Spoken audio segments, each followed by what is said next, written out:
Hello दोस्तों, कैसे हैं आप सभी लोग। आई होप आप सभी लोग चकाचक होंगे और तैयारी भी जरूर कर रहे होंगे।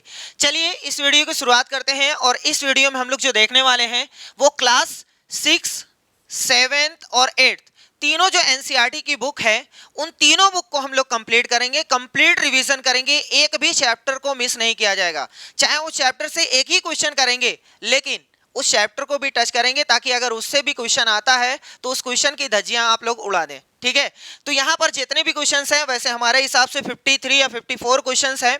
एकदम मेहनत से एक एक क्वेश्चन को ध्यान से देखिएगा और हर एक क्वेश्चन का आंसर आप खुद से देने की कोशिश करिएगा, क्योंकि भैया आप पहली बार तो पढ़ नहीं रहे हैं, आप रिवीजन कर रहे हैं। इसका मतलब हर एक क्वेश्चन की धज्जियां आप खुद पहले उड़ाइएगा। ठीक है, तो चलिए शुरुआत करते हैं और गारंटी है अगर आप इस वीडियो को कंप्लीट देखते हैं तो आप 18 से 20 नंबर एनसीईआरटी के जो कंटेंट होते हैं उससे जरूर पाएंगे। ठीक है, तो चलिए शुरुआत करते हैं क्वेश्चन नंबर 1 से।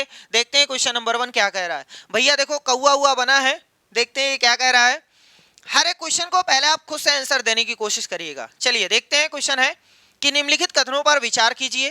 पहला लिखा हुआ है पौधे एवं जंतु भोजन के मुख्य स्रोत हैं। सही बात है, भोजन के जो मुख्य स्रोत होते हैं वो पौधे या तो जंतु हैं। इसका मतलब ये तो सही है। सभी पौधों की जड़, तना, पुष्प और पत्तियों को खाया जाता है। नहीं भैया, ऐसा नहीं है। सभी की हम जड़ नहीं खाते हैं, सभी की तना नहीं खाते हैं, सभी की सारी चीजें नहीं खाई जाती हैं। जैसे आपने देखा है सरसों, सरसों के हम लोग बीज खाते हैं, क्या उसका तना खाते हैं, क्या डंठल खाते हैं। अरहर आपने देखा है, उसके भी बीज हम लोग खाते हैं, क्या उसका डंठल खाते हैं, नहीं खाते हैं ना। इसका मतलब ये कह रहा है कि सभी पौधों की जड़, तना, पुष्प और पत्तियों को खाया जाता है। नहीं, ऐसा नहीं है, सभी की सारी चीजें नहीं खाई जाती हैं। आगे कह रहा है कि कुछ पौधों के दो या दो से अधिक भाग खाने योग्य होते हैं। सही बात है कि कुछ पौधे ऐसे हैं जिनके हम लोग तना भी खाते हैं, बीज भी खाते हैं, जड़ भी खाते हैं। बहुत सारे पौधे ऐसे हैं, जैसे भैया सरसों जब छोटा रहता है तो उसके पत्ती का साग बना लेते हैं, बड़ा हो जाता है तो बीज खाते हैं। ऐसे सारी चीजें हैं, दो या दो से अधिक भाग खाने योग्य हैं। ये भी सही बात है। कह रहे हैं कि कौवा मांसाहारी जीव है। नहीं भैया, कौवा सिर्फ मांस नहीं खाता है, वो मांस भी खाता है, साग सब्जी भी खाता है। इसका मतलब ये जो कौवा है ना, ये जो क्रो है, ये सर्वाहारी है, मांस भी खाता है और साग सब्जी भी खाता है। इसका मतलब ये जो है ना वो सर्वाहारी भैया, सर्वाहारी है। तो ये तो कह रहा है कि कौवा मांसाहारी जीव है। नहीं, ऐसा नहीं है। इसका मतलब पहला और तीसरा सही है, दूसरा और चौथा गलत है। हर एक क्वेश्चन को ऐसे ही लिया गया है। ठीक है, आप मेहनत से पढ़िए फिर उसके बाद ऑप्शन चूज करिए। चलिए देखते हैं क्या कह रहा है क्वेश्चन। उपर्युक्त कथनों में से कौन सा कथन सत्य नहीं है। कौन सा ऐसा कथन है जो सत्य नहीं है यानी गलत है। तो कौन सा भैया, दूसरा और चौथा। कौन सा, दूसरा और चौथा, यानी ऑप्शन डी सही हो जाएगा। ठीक है, आपने हो सकता है इसका आंसर डी ही लगाया हो तो बहुत अच्छे, आपको 1 नंबर कंपलसरी मिलेगा। चलो भैया नेक्स्ट क्वेश्चन, क्वेश्चन नंबर 2 कह रहा है कि भोजन के विभिन्न पोषक तत्वों के संदर्भ में निम्नलिखित कथनों पर विचार कीजिए। पहला है कार्बोहाइड्रेट तथा वसा हमारे शरीर को मुख्य रूप से ऊर्जा प्रदान करते हैं। सही बात है, कार्बोहाइड्रेट जो हम लोग खाते हैं या फैट या वसा जो हम लोग खाते हैं उससे हमें क्या मिलती है, एनर्जी मिलती है, ऊर्जा मिलती है। एक चीज ये भी याद रखेंगे कि जितना ग्राम कार्बोहाइड्रेट और उतना ही ग्राम अगर वसा है तो वसा ज्यादा हमें एनर्जी देती है कार्बोहाइड्रेट की तुलना में। मतलब अगर 10 ग्राम कार्बोहाइड्रेट है, 10 ग्राम फैट है या वसा है, तो इस कार्बोहाइड्रेट से जितनी एनर्जी मिलेगी उससे कहीं ज्यादा वसा से मिलेगी। समान मात्रा में अगर कार्बोहाइड्रेट वसा है तो वसा ज्यादा एनर्जी देती है, ये भी याद रखेंगे। तो ये तो सही बोल रहा है, इसका मतलब पहला वाला सही है। दूसरा कह रहा है कि प्रोटीन तथा खनिज लवण हमारे शरीर की वृद्धि तथा अनुरक्षण के लिए आवश्यक होते हैं। ये भी सही है। देखो इस तरीके से क्वेश्चन डिजाइन किया गया है ताकि आप हर एक स्टेप को पढ़े ना मेहनत से, तो कुछ ना कुछ चीजें आपके दिमाग में जाएंगी, आपका रिवीजन होगा। इस तरीके से डिजाइन किया गया है ये क्वेश्चन ताकि पूरे चैप्टर की धज्जियां उड़ा सके। ठीक है, तो देखो कह रहा है कि प्रोटीन तथा खनिज लवण हमारे शरीर की वृद्धि तथा अनुरक्षण के लिए आवश्यक होते हैं। सही बात है, प्रोटीन और खनिज लवण जो होते हैं वो हमारे शरीर की वृद्धि करते हैं और अनुरक्षण करते हैं, यानी ये भी सही है दूसरा वाला। कह रहा है कि विटामिन हमारे शरीर की रोगों से रक्षा करने में सहायता करते हैं। ये भी सही है। विटामिन जो हम लोग लेते हैं वो हमारे शरीर में कोई रोग अगर आ गया है तो उसको खत्म करता है या आने नहीं देता है। ठीक है, इसका मतलब ये भी सही है। पहला, दूसरा, तीसरा सही है। पूछा क्या वो देखो, उपर्युक्त कथनों में से कौन से सही है। कौन से सही है, यानी पहला भी सही है, दूसरा भी सही है, तीसरा भी सही है, तो कौन सा ऑप्शन सही हो जाएगा, डी वाला 1 2 3। सही है, समझ में आ रहा है, मजा आ रहा है। चलिए नेक्स्ट क्वेश्चन की ओर आगे बढ़ते हैं। क्वेश्चन नंबर 3 कह रहा है तागा, यानी जिसको हम लोग धागा कहते हैं, पतले तंतुओं से मिलकर बना होता है। सही बात है, जो धागा होता है उसमें कई सारे तंतुओं को मिलाया जाता है, भरा जाता है, तो फिर वो क्या बन जाता है, धागा बन जाता है। इन तंतुओं के संदर्भ में निम्नलिखित कथनों में कौन सा सही नहीं है, कौन सा गलत है, ये आपको बताना है। चलो देखते हैं। कह रहा है कि रुई और जूट जैसे तंतु पादपों से प्राप्त किए जाते हैं। सही बात है, रुई जो है वो पादप यानी पौधों से प्राप्त किया जाता है। पता है ना भैया, कॉटन का पेड़ होता है, इसका मतलब ये सही है। जूट क्या है, जूट भैया एक प्रकार का पौधा होता है, पौधों से प्राप्त किया जाता है, जिसका नाम है पटसन। ये जूट जो है ना वो पटसन पौधों से प्राप्त किया जाता है। ये देखो, ये जो पौधा है ना ये पटसन का है, इसी को पटसन भी बोला जाता है, पटसन। इसी का एक नेम और है, पाट भी कहते हैं इसी को पटुआ भी कहते हैं। तो ये तीनों नेम याद रख लीजिएगा, चाहे पटसन बोला जाए, पाट बोला जाए या पटुआ बोला जाए। ये देखो पेड़ है, इसको पहले बोया जाता है, उसके बाद काटा जाता है, फिर पानी में भिगो दिया जाता है ताकि वो जो है वो खराब हो जाए, सड़ जाए। सड़ जाता है जब, तो उसके रेशे को निकाल लिया जाता है, फिर उसके बाद उसको भरा जाता है, तो वो उससे ये पटसन से जूट तैयार होता है। अब कुछ लोग कहेंगे सर जी जूट क्या होता है? अरे भैया भंगरावा बोरा देखे हो, अपने घर में भंगरावा बोरा देखे हो ना, अरे वही जिसमें धान ओन आता है वही है पटसन, और कुछ नहीं भैया, वही उसी को पटसन बोला जाता है। तो ये कह रहा है कि रुई और जूट जैसे तंतु पादपों से प्राप्त किए जाते हैं। सही बात है, ये तो सही है, लेकिन वो कह रहा है गलत, बताओ। ये तो सही है, कह रहा है जूट नारियल का बाहरी आवरण होता है। नहीं भैया, जूट जो है ना पटसन के पेड़ से प्राप्त किया जाता है, इसका मतलब ये गलत है, ये गलत है, तो यही हमारे क्वेश्चन का आंसर हो जाएगा। बाकी दोनों पढ़ लीजिए, कुछ ना कुछ आपको जानकारी मिलेगी। क्या कह रहा है, रेशम तंतु रेशम कीट के कोकून से खींचा जाता है। सही बात है ये भी, कि रेशम तंतु जो होता है, रेशम का जो रेशा होता है वो कोकून से खींचा जाता है, रेशम कीट के कोकून से। ठीक है, ऊन तथा रेशम जंतुओं से प्राप्त होते हैं, यानी जो जीव जंतु हैं उनसे प्राप्त होते हैं। ऊन, अरे भैया चाहे वो घोड़े से प्राप्त करो, चाहे ऊंट से प्राप्त करो, चाहे बकरी से प्राप्त करो, चाहे खरगोश से प्राप्त करो, तो और रेशम वो भी कीड़े से प्राप्त किया जाता है। इसका मतलब ये भी सही है, ये भी सही है, और ए वाला, लेकिन वो हमसे पूछ रहा था गलत बताओ, तो बी वाला इस क्वेश्चन का आंसर हो गया। चलिए नेक्स्ट क्वेश्चन। क्वेश्चन नंबर 4 कह रहा है कि सूची फर्स्ट तथा सूची सेकंड को सुमेलित कीजिए तथा सूचियों के नीचे दिए गए कूट का उपयोग करते हुए सही उत्तर का चयन कीजिए। इसमें आपको सही उत्तर का चयन करना है। पहला क्या है, सूची है, इधर है धुराग्र संधि और अचल संधि, कंदुक खल्लिका संधि, हिंज संधि, और वो उसकी विशेषता है। जैसे देखो, ये धुराग्र संधि क्या होती है, जो हमारी गर्दन और सिर है ना, इनके बीच में जो संधि बनती है, जैसे हमारी गर्दन देखो आगे पीछे ऊपर नीचे हर तरफ घूम सकती है ना, इसको बोलते हैं, जो गर्दन और सिर को ज्वाइंट करती है उसको बोलते हैं धुराग्र संधि या पियोटल संधि। सही है। और ये क्या है, अचल संधि, फिक्स्ड। जैसे कुछ ऐसी संधियां हैं जो हमारे अंदर हैं, हमारे शरीर के अंदर, लेकिन वो अचल हैं, चल नहीं सकती, घूम नहीं सकती। अब सर जी ये कौन सी संधि है? देखो भैया, आपके दो जबड़े हैं, एक नीचे एक ऊपर, आपके दो जबड़े हैं, एक नीचे है एक ऊपर, लेकिन ऊपर वाला जबड़ा हिलता नहीं है, वो जो कपाल से है ना वो चिपका हुआ है, हिलता नहीं है।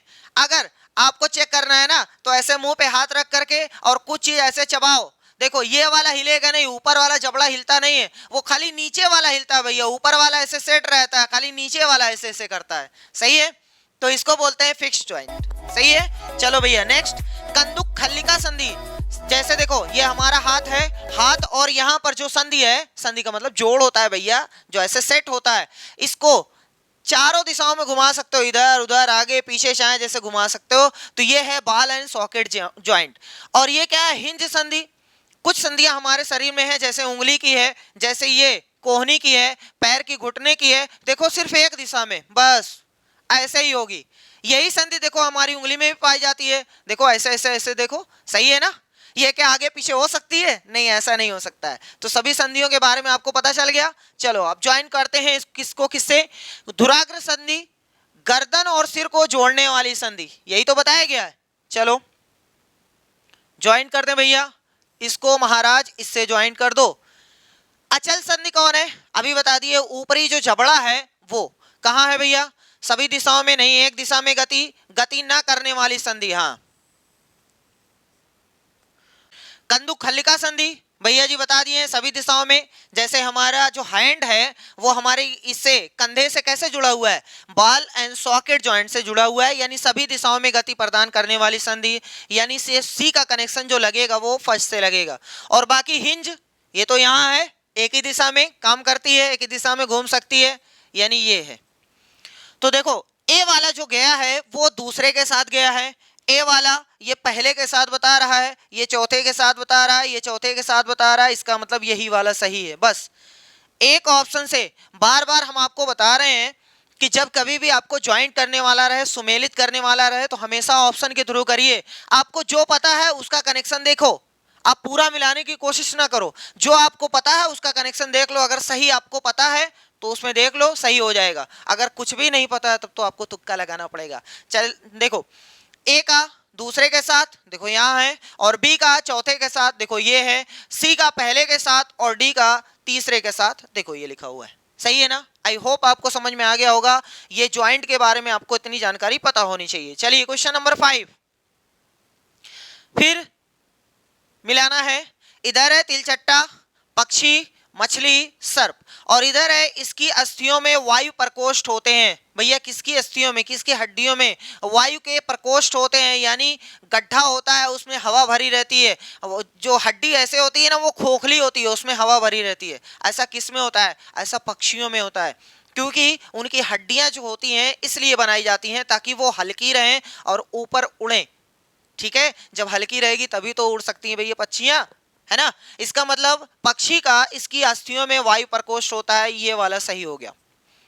आगे इसका शरीर धारा रेखी होता है। धारा रेखी क्या होता है पहले ये देख लो। धारा रेखी का मतलब ऐसे शरीर ऐसे इधर और इधर ऐसे बना रहे उसको बोलते हैं धारा रेखी। मतलब बीच में चौड़ा रहे और इधर पतला रहे उसको बोलते हैं धारा रेखी। कुछ भी ऐसी चीज रहे जो बीच में मोटी रहे और इधर किनारे पे पतली, इधर किनारे पे पतली, उसको बोलते हैं धारा रेखी। ठीक है, जैसे आपने देखा है नाव, नाव देखा है ना भैया, बोट, वो भी ऐसे ही बनी रहती, मछली ऐसे ही रहती है। तो बस आसान है, इसका शरीर धारा रेखी होता है। देखो इसका मतलब ये मछली से ज्वाइंट हो जाएगा। इसका शरीर कठोर बाह्य कंकाल द्वारा ढका होता है। किसका? तिलचट्टे का कि सर्प का? तिलचट्टे का, ये हो गया। और बाकी सर्प जो है इसका शरीर अनेक वलय में मुड़ा होता है, तो सही है, ये वाला इसके साथ हो गया। अब देख लो पहले का कनेक्शन तीसरे के साथ, ये पहला बोल रहा है, ये पहला बोल रहा है, दोनों गलत हो गए। पहले का तीसरे के साथ और दूसरे का पहले के साथ, ये भी सही है। मछली जो है वो दूसरे के साथ जाएगी, देखो ये वाला, यानी ऑप्शन ए वाला सही है। सही है ना? आसान क्वेश्चन, समझ में आ रहा है? चलो भैया नेक्स्ट क्वेश्चन, क्वेश्चन नंबर 6। इसमें बोला है कथन, जलीय प्राणी शोषण के लिए जल में घुली वायु का उपयोग करते हैं। ये तो सबको पता है कि जलीय जो प्राणी होते हैं, चाहे मछली हो चाहे जो हो, वो जो जल में घुली हुई ऑक्सीजन है उसी का प्रयोग करते हैं अपने शोषण क्रिया करने के लिए। तो ये तो सही है, कथन जो है वो सही है। इसका कारण, रीजन बता रहे हैं, क्या बता रहे हैं कि वायु नाइट्रोजन, ऑक्सीजन, कार्बन डाइऑक्साइड, जलवाष्प तथा कुछ अन्य गैसों का मिश्रण है। ये तो सही बोल रहा है, ये तो सही बोल रहा है।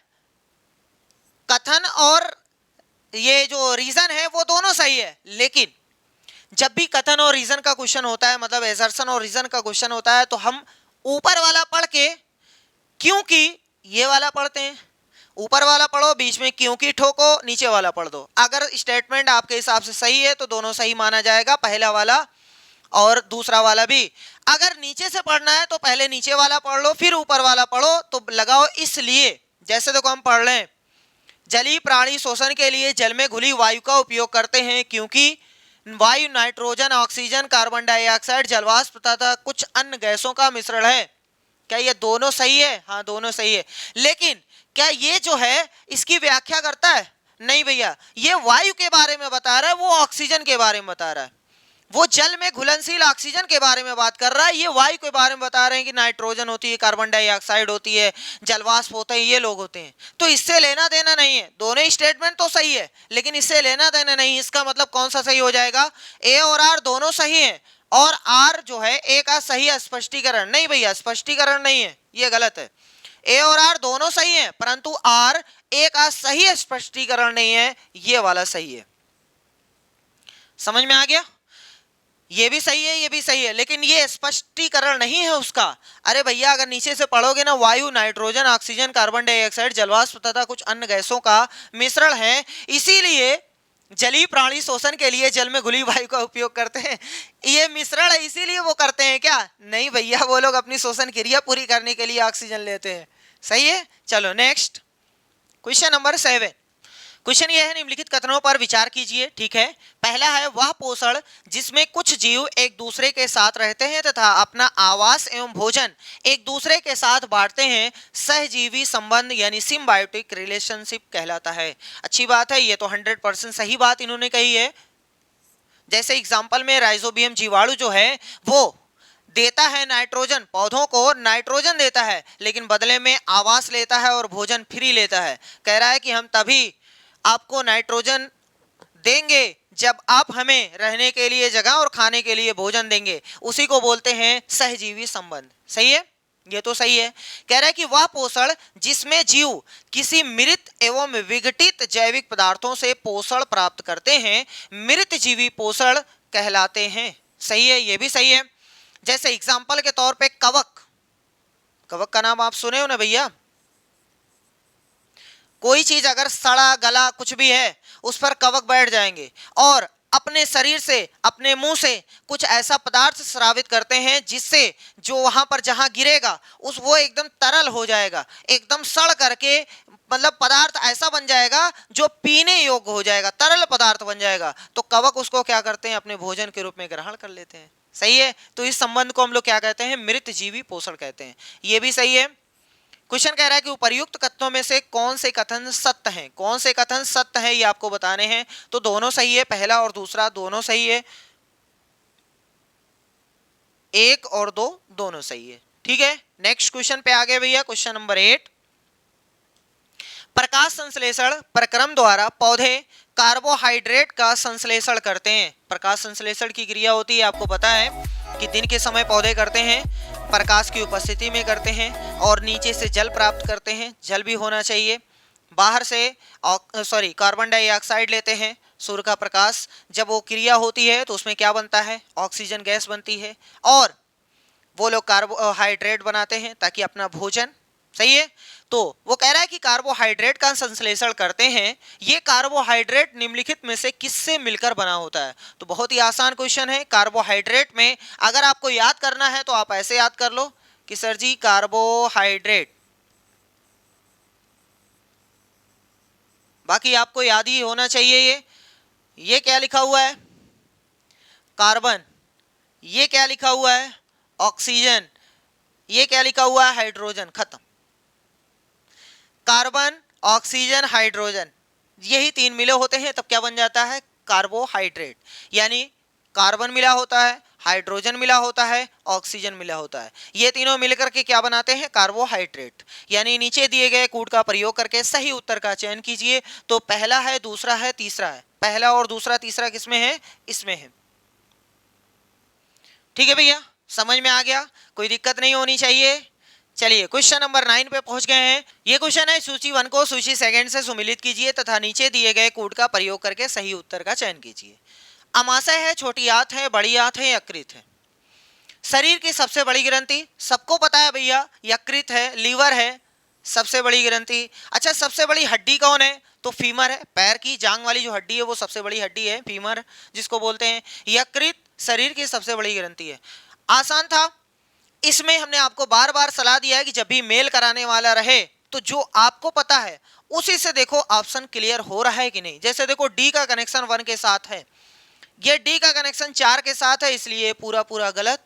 डी का कनेक्शन 1 के साथ है, रुक जाओ हो सकता है कोई और हो। यहाँ 2 है, ये भी गलत, यहाँ 2 है, ये भी गलत। इसका मतलब ए सी डी गलत हो गया, सिर्फ बी वाला टी का 1 से मैच करा रहा था, सही हो गया। इसीलिए बार बार कहा जाता है कि एक ऑप्शन से मतलब एक ही कड़ी से आप पूरा ऑप्शन सही कर सकते हैं। चलो अब हमें पूरा देखना है। अमाशय पचे भोजन का रुधिर वाहिकाओं में अवशोषण, नहीं भैया। जल अवशोषण नहीं। अम्ल का निर्मोचन, ये वाला सही है, क्योंकि आपको पता है कि HCl हमारा जो पेट है ना हाइड्रोक्लोरिक एसिड निकालता है, ताकि पूरे कार्यक्रम का जो माहौल वो है ना वो पूरा अम्लीय बन जाए, मतलब जो भंजन की क्रिया चल रही है ना पूरा अम्लीय बन जाए, जिससे बहुत सारे हार्मोन को कार्य करने में आसानी मिलती है। चलो आगे देखते हैं। छोटी आंत बड़ी आंत।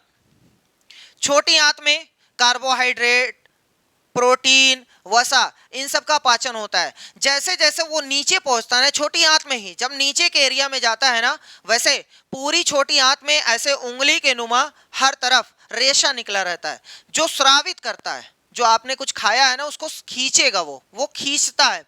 तो यही कह रहा है कि पचे भोजन का रुधिर वाहिकाओं में अवशोषण ये कहाँ होता है? छोटी आंत में होता है भैया, ये छोटी आंत में होता है।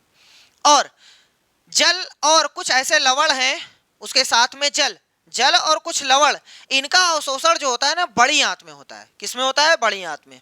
तो अगर क्वेश्चन आता है कि जल का अवशोषण कहाँ होता है, तो आप आंसर क्या लगाएंगे? बड़की वाली आंत, ठीक है। और बड़ी आंत की लंबाई आपको पता है ना लगभग 1.5 मीटर, और छोटी आंत की लंबाई लगभग 7.5 मीटर, ये दोनों पता होना चाहिए। देख लो भैया, वैसे बी वाला सही है। चलो नेक्स्ट क्वेश्चन नंबर 10। चलो भैया, क्वेश्चन कह रहा है कि पाचन क्रिया के संदर्भ में निम्नलिखित कथनों पर विचार कीजिए। ये देखिए आपके सामने फिगर बना हुआ है। कह रहा है कि कार्बोहाइड्रेट सरल शर्करा जैसे कि ग्लूकोज में परिवर्तित हो जाता है। आपको पूरी पाचन क्रिया समझ में आ रही है, उसमें हमें बताने की कोई जरूरत नहीं है, आप लोग कई बार उसको देख चुके हैं, है ना भैया।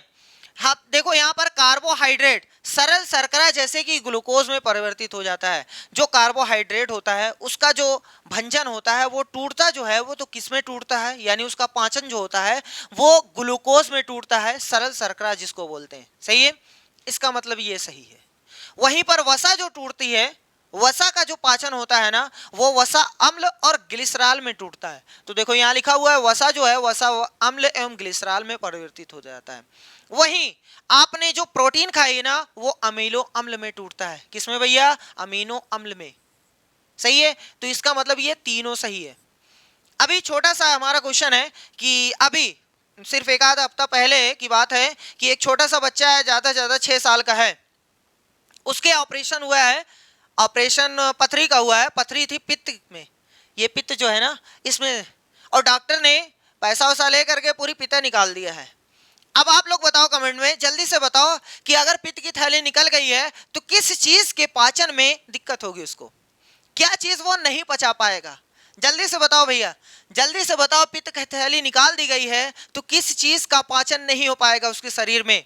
सबसे महत्वपूर्ण होती है ये जो पित्त की थैली ना जो पित्त रस निकालती है ना, सबसे महत्वपूर्ण होती है एक चीज के पाचन में। बताओ जल्दी से आंसर बताओ कि किस चीज का पाचन एकदम पॉसिबल ही नहीं है, पॉसिबल ही नहीं उस चीज का पाचन, क्योंकि सबसे महत्वपूर्ण भूमिका निभाती है ये। बताओ जल्दी से, बताए? चलो हम बता दे रहे हैं भैया, वसा के। ये जो पित्त की थैली है ना, पित्ताशय जो है, पित्त रस जो निकालती है वो महत्वपूर्ण भूमिका निभाती है वसा के पाचन में। तो अगर पित्त की थैली निकाल दी गई है तो वसा का पाचन नहीं हो पाएगा। तो इसलिए उन्होंने डॉक्टर ने उनको सलाह दिया है कि अब इनको जो चर्बी वाला जो भी है, यानी जो फैट वाला है, वसा वाला है, उसको कम खिलाया जाए। सही है, तो चलो भैया, वैसे वसा जो है ना वो हमारे शरीर में जाएगी, तो अगर नहीं पाचन हो पाएगा तो निकल जाएगी, पेट वोट खराब होगा निकल जाएगी। लेकिन चलो आगे, इसका मतलब ये तीनों सही है। कह रहा है उपर्युक्त में से सत्य कथन बताओ। तो भैया जी पहला दूसरा तीनों सही है, सभी कथन सत्य है भैया। यहां से याद करेंगे कि कार्बोहाइड्रेट जो टूटता है सरल शर्करा यानी ग्लूकोज में टूटता है, वहीं वसा जो है वसी अम्ल और ग्लिसरॉल में टूटता है, वहीं प्रोटीन जो है अमीनो एसिड में टूटता है। चलो नेक्स्ट क्वेश्चन नंबर 11। निम्नलिखित कथनों में से कौन से सही हैं ये आपको बताने हैं। अंगोरा ऊन को अंगूरा नस्ल की बकरियों से प्राप्त किया जाता है। ये सही बात है, अंगूरा जो ऊन है भैया वो अंगूरा नस्ल की बकरियों से प्राप्त किया जाता है। अंगूरा नस्ल की बकरियां कहाँ पाई जाती हैं? कश्मीर में। कह रहा है अंगोरा नस्ल की बकरियां कश्मीर के पहाड़ी क्षेत्रों में पाई जाती है, ये भी सही है।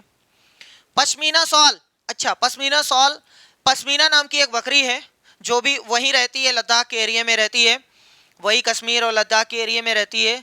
बहुत ही महंगी उसकी शॉल बिकती है भैया, बहुत ही महंगी, बहुत पतली सी रहती है, बहुत महंगी बिकती है। लेकिन हाँ, एक बार ओढ़ लो तो ठंडी पार है। चलो, पश्मीना शाल कह रहा है कि अंगोरा नस्ल की बकरियों की त्वचा पर उपस्थित मुलायम बालों से बनाई जाती। नहीं भैया, अंगोरा से नहीं बनाई जाती, पश्मीना, पश्मीना बकरियों की ऊन से बनाई जाती है। तो ये कह रहा है अंगोरा नस्ल की बकरियों से नहीं, अंगोरा से नहीं बनाई जाती है, इसलिए ये गलत है। पहला दूसरा सही है, तो बताओ कौन सा सही है? केवल 1 और 2 यानी ए वाला सही है। समझ में आया? कोई दिक्कत परेशानी? चलो भैया, नहीं है। क्वेश्चन नंबर 12, निम्नलिखित कथनों पर विचार कीजिए। कह रहा है कि ऊष्मा जो है ना, सदैव गर्म वस्तु से अपेक्षाकृत ठंडी वस्तु की ओर प्रभावित होती है। सबको पता है कि ऊष्मा जो है ना, 3 प्रकार से चलती है। ऊष्मा का चालन 3 प्रकार से होता है। एक होता है चालन, एक होता है संवहन और एक होता है विकिरण। चालन, जैसे आप ये मान लो कि लोहा है, इधर हमने मोमबत्ती जला के जलाया तो धीरे धीरे ये गर्म होगी, उसके बाद आगे अपने बगल वाले को ट्रांसफर करते हुए ऊर्जा आगे बढ़ जाएगी, है ना भैया? तो इधर गर्म हो जाएगी, इधर है ठंडी, तो गर्म से ठंडी की ओर चलेगी, गर्म से ठंडी की ओर। वही तो कह रहा है कि ऊष्मा सदैव गर्म वस्तु से अपेक्षाकृत ठंडी वस्तु की ओर प्रभावित होती है, यानी गर्म से अगर ठंडा है तो ठंडे की ओर प्रभावित होती है। ये सही है। द्रव और गैसों में ऊष्मा संवहन द्वारा स्थानांतरित होती है। सही बात है। संवहन का मतलब होता है जैसे आप पानी भदेला, पानी का भदेला है, भदेले में पानी रख दिए गर्म होने के लिए, तो गर्म कैसे होता है? जहां आग जली है उसके तली पे जो बैठे हुए पानी है वो गर्म हुए छटपटा के ऊपर चले जाएंगे, और तो जो ठंडा पानी है ना उसकी जगह पे आ जाएगा। उसके बाद जब वो गर्म हो जाएंगे फिर वो ऊपर चले जाएंगे। ऐसे गर्म पानी ऊपर, ठंडा नीचे, गर्म ऊपर, ठंडा नीचे, ऐसे पूरा प्रक्रम बन जाता है, उसको बोलते हैं संवहन। ठीक है, तो ये सही है। कह रहा है कि वह प्रक्रम जिसमें ऊष्मा किसी वस्तु के गर्म सिरे से ठंडे सिरे की ओर स्थानांतरित होती है, चालन कहलाता है। सही बात है। यही तो हमने बताया कि अगर ये लोहा यहाँ से गर्म करोगे तो ऐसे ऐसे ऊर्जा, ऊष्मा जो है चलती है, इसका मतलब वो चालन के द्वारा चलती है। तो संवहन समझ में आ गया, चालन समझ में आ गया। विकिरण, विकिरण में अगर कोई माध्यम नहीं है, अगर कोई माध्यम नहीं, ना ठोस है, ना द्रव है, ना गैस है, तो वहां पर जो ऊष्मा का स्थानांतरण होता है वो विकिरण द्वारा होता है। जैसे हमें सूर्य से गर्मी मिलती है ना, किस माध्यम के द्वारा? विकिरण के द्वारा। चलो, सही है। कौन से सही है ये आपको बताना है। तो पहला दूसरा तीनों सही भैया, पहला दूसरा तीसरा तीनों सही है। चलिए भैया, नेक्स्ट क्वेश्चन, क्वेश्चन नंबर 13 कह रहा है रेशम के संदर्भ में निम्नलिखित कथनों पर विचार कीजिए। रेशम कीट पालन को सेरीकल्चर कहते हैं। याद रखना है इसको कि रेशम कीट का जो पालन होता है उसको सेरीकल्चर कहते हैं। आगे बोला है रेशम फाइबर, रेसे प्रोटीन से बने होते हैं। हाँ सही भैया, जो उनके कीड़े होते हैं ना, मुंह से लार्वा निकालते हैं, जो प्रोटीन होता है वो सूख करके इतना मजबूत हो जाता है जैसे स्टील का तार, स्टील का तार बनाया जाए तो उतना ही मजबूत होता है। चलो ये सही है, यानी रेशम फाइबर जो है प्रोटीन से बने होते हैं, याद रखेंगे। रेशम के रेशे रेशम कीटों से प्राप्त किए जाते हैं, ये भी सही है। कथनों में से कौन सा सही है? तो तीनों सही है भैया, पहला दूसरा तीसरा तीनों सही है। यहां से याद रखेंगे सेरीकल्चर, रेशम कीट पालन को सेरीकल्चर कहते हैं। चलिए क्वेश्चन नंबर 14, 1 को 2 से सुमेल करना है। फार्मिक एसिड है, फार्मिक अम्ल है भैया, कैल्शियम हाइड्रोक्साइड है, टार्टरिक अम्ल है, सोडियम हाइड्रोक्साइड है। मिला सकते हैं आप, आपको तो पता है। फार्मिक एसिड कहाँ पाया जाता है? चींटियों के डंक में, चींटियों के डंक में। जब चींटी हमें काटती है तो हमें हल्की सी खुजलाहट होती है, तो वो कौन सी एसिड के कारण होता है? Formic acid. कहाँ है भैया चींटी के डंक? ओहो, पहले का पहला, पहले का पहला देख लो, ये पहला पहला चिल्ला रहा है, ये दोनों चौथा चौथा चिल्ला रहे हैं, यानी ये दोनों सही हो सकते हैं। आगे कैल्शियम हाइड्रोक्साइड, सबको पता है चूने का पानी को कैल्शियम हाइड्रोक्साइड कहते हैं। जब कैल्शियम, जब हम लोग चूना खरीद करके लेके आते हैं, पाउडर रहता है, तो उसको बोलते हैं कैल्शियम ऑक्साइड। जब जल के साथ क्रिया करा देते हैं तो क्या हो जाता है? Calcium hydroxide. जब उसी को निकाल करके सुखा देते हैं कैल्शियम कार्बोनेट बन जाता है। ये सब तो पता ही है भैया आपको। चलो, ओहो, ये कह रहा है 1 2 1 2, ये दोनों सही हो रहे हैं। अब भैया टार्टरिक, टार्टरिक, टार्टरिक, जल्दी बताओ टार्टरिक कहाँ है? दोनों में से जो भी आपको पता है वो मिला सकते हैं, कोई दिक्कत नहीं है। टार्टरिक जो होता है ना वो इमली और अंगूर में पाया जाता है भैया। और वहीं पर सोडियम हाइड्रोक्साइड, साबुन, साबुन, साबुन सही है, क्षारी होता है साबुन। खाने का सोडा तो मैचे नहीं है, चलो जाने दो। कौन सा सही हुआ? सी का चौथा, सी का चौथा सी का चौथा, अच्छा डी का तीसरा है भैया, डी का तीसरा, इसका मतलब ये वाला सही है। पांचवा नहीं है, खाने का सोडा नहीं है भैया, सोडियम हाइड्रोक्साइड साबुन। ठीक है, चलो बहुत अच्छी बात है, याद रखेंगे जितनी चीजें बताई जा रही हैं। निम्नलिखित कथनों पर विचार कीजिए। उदासीन विलयन, उदासीन विलयन है भैया, उदासीन विलयन लाल अथवा नीले लिटमस पेपर का रंग परिवर्तित नहीं करता है। सही बात है, जब वो उदासीन है तो कैसे परिवर्तित करेगा। अगर वो एसिड है, अगर वो एसिड है, याद रखेंगे भैया, अगर वो एसिड है यानी अम्ल है तो वो नीले लिटमस को लाल कर देता है, नीले को क्या कन्वर्ट कर देगा, लाल में। ये याद रखेंगे। अगर आपको ऐसे नहीं याद होता तो ऐसे याद कर लो, एसिड जो है ना ब्लू को रेड बना देता है, ब्लू को रेड बना देता है, देख लो एसिड रेड, जैसे भी आपको याद हो जाए याद कर लो। लेकिन उदासीन विलयन किसी का चेंज नहीं करता है, ये सही बोला है। हल्दी, लिटमस, गुड़हल की पंखुड़ियां आदि प्राकृतिक रूप से पाए जाने वाले सूचक हैं जो हमें एसिड, बेस, इन सब का पता लगाने में, इन सब के बारे में सूचना देने का कार्य करते हैं, उनको बोलते हैं सूचक। तो ये कह रहे हैं कि हल्दी, लिटमस, गुड़हल की पंखुड़ियां प्राकृतिक रूप से पाए जाने वाले सूचक हैं। हाँ, ये कोई बनाया नहीं भैया, ये बने बनाना है, है ना। फिनाफ्थलीन ये बनाया गया है, उसको प्राकृतिक सूचक नहीं बोलेंगे, लेकिन ये लोग क्या है, ये प्राकृतिक रूप से सूचक हैं। सही बात है, दूसरा भी सही है। जब वर्षा जल में अम्ल की मात्रा अधिक होती है तो वह अम्ल वर्षा कहलाती है, ये भी सही है, ये भी सही है। समझ में आ रहा भैया, जब वर्षा जल में अम्ल की मात्रा अधिक होती है तो वह अम्ल वर्षा कहलाती है। वैसे जो नॉर्मल वर्षा होती है वो भी अम्लीय होती है, उसका पीएच जो होता है 5.6 से 5.554 ये सब हो सकता है, सही है। लेकिन जो अम्लीय वर्षा होती है, जो ये अम्ल मिलने की वजह से होती है, उसका पीएच 4 होता है भैया, ये बहुत तगड़ी होती है। तभी तो ताजमहल देखो पीला पड़ रहा है, अम्लीय वर्षा के कारण ही। चलो, उपर्युक्त कथनों में से कौन सा कथन सही है ये आपको बताना, तो तीनों सही भैया, पहला, दूसरा, तीसरा, यानी डी वाला सही है। चलिए नेक्स्ट क्वेश्चन की ओर चलते हैं। क्वेश्चन नंबर 16 कह रहा है दैनिक जीवन में उदासीनीकरण के उदाहरणों के संदर्भ में निम्नलिखित कथनों पर विचार कीजिए।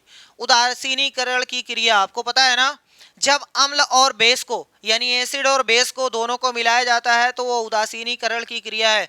दोनों एक दूसरे को ठंडा कर देते हैं, एक दूसरे को ठंडा कर देता है, हमेशा उसमें ऊष्मा निकलती है, ऊष्मा निकलती है और कोई लवण बनता है, ये याद रखेंगे। चलो देखो, ये दैनिक जीवन में इसका क्या प्रयोग है। कह रहे हैं कारखानों के अपशिष्ट में अम्लीय पदार्थ मिश्रित होते हैं, सही बात है। इनको जलाशयों में विसर्जित करने से पहले क्षारीय पदार्थ मिलाकर उदासीन किया जाता है। हाँ, ये सही है, क्योंकि अगर हम जो अम्ल वहां से निकलता है कूड़े कचरे में, जो भैया कारखानों में अपशिष्ट निकलता है, उसको डायरेक्ट अगर नदी या तालाब में डाल दोगे ना तो वहाँ जो जीव जंतु हैं, मछली हैं, कीड़े मकोड़े हैं, सब मरने लगेंगे, इसीलिए उसको उदासीन किया जाता है, यानी ये सही है। अमाशय में अम्ल की मात्रा बढ़ने पर कौन सा अम्ल होता है, अमाशय में HCl हाइड्रोक्लोरिक एसिड बढ़ने पर मैग्नीशियम हाइड्रोक्साइड इसे उदासीन करने में सहायक होता है। सही बात है कि अगर आपके पेट में HCl की मात्रा ज़्यादा हो गई है तो इसका मतलब आपके पेट में अपच हो जाती है, कभी कभी खट्टी दिकारें आती हैं, तो क्या है उसका उपाय, जाओ बाजार से दूधिया मैग्नीशियम लेकर के आओ, यानी magnesium hydroxide, milk of magnesia लेकर के आओ, उसको पी लो, एक आध ढक्कन सही हो जाएगा, क्योंकि वो उदासीनीकरण कर देता है। इसका मतलब ये भी सही है। चींटी के डंक के प्रभाव को नमी युक्त खाने का सोडा, सोडियम हाइड्रोजन कार्बोनेट या सोडियम बाइकार्बोनेट जिसको बोला जाता है, अथवा कैलामाइन विलयन की सहायता से उदासीन किया जा सकता है। कैलामाइन विलयन का मतलब जिंक कार्बोनेट, ठीक है, जिंक कार्बोनेट भैया, कैलामाइन जिंक कार्बोनेट।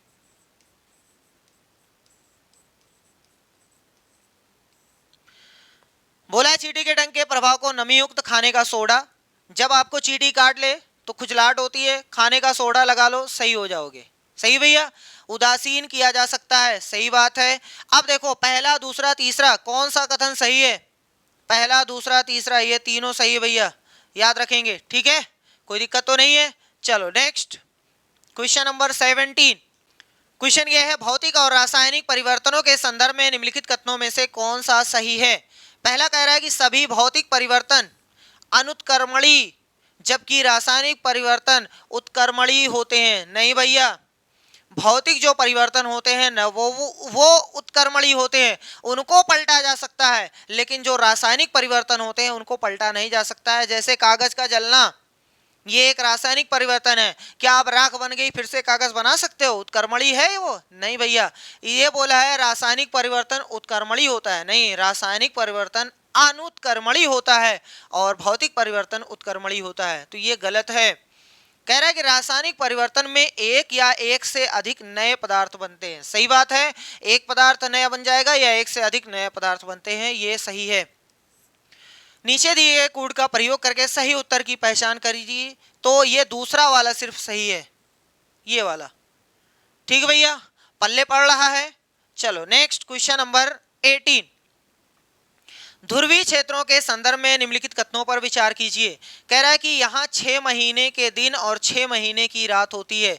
जो पोलर का एरिया है उस पर बहुत ज़्यादा ठंडी पड़ती है, क्योंकि वहाँ 6 महीने दिन और 6 महीने रात। एग्जाम्पल के तौर पे अंटार्कटिका, चाहे आप ये याद कर लो अंटार्कटिका या फिर नॉर्वे, यहाँ भैया 6 महीने दिन और 6 महीने रात होती है, ये सही है।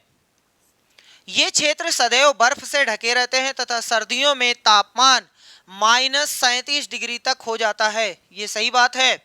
अगर आप नॉर्वे कभी जाओ ना तो वहाँ सर्दी में यानी ठंडी में तो भैया -37 डिग्री, हम लोग तो 3-4 डिग्री नहीं बर्दाश्त कर पाते हैं, वो बेचारे -37 डिग्री कैसे।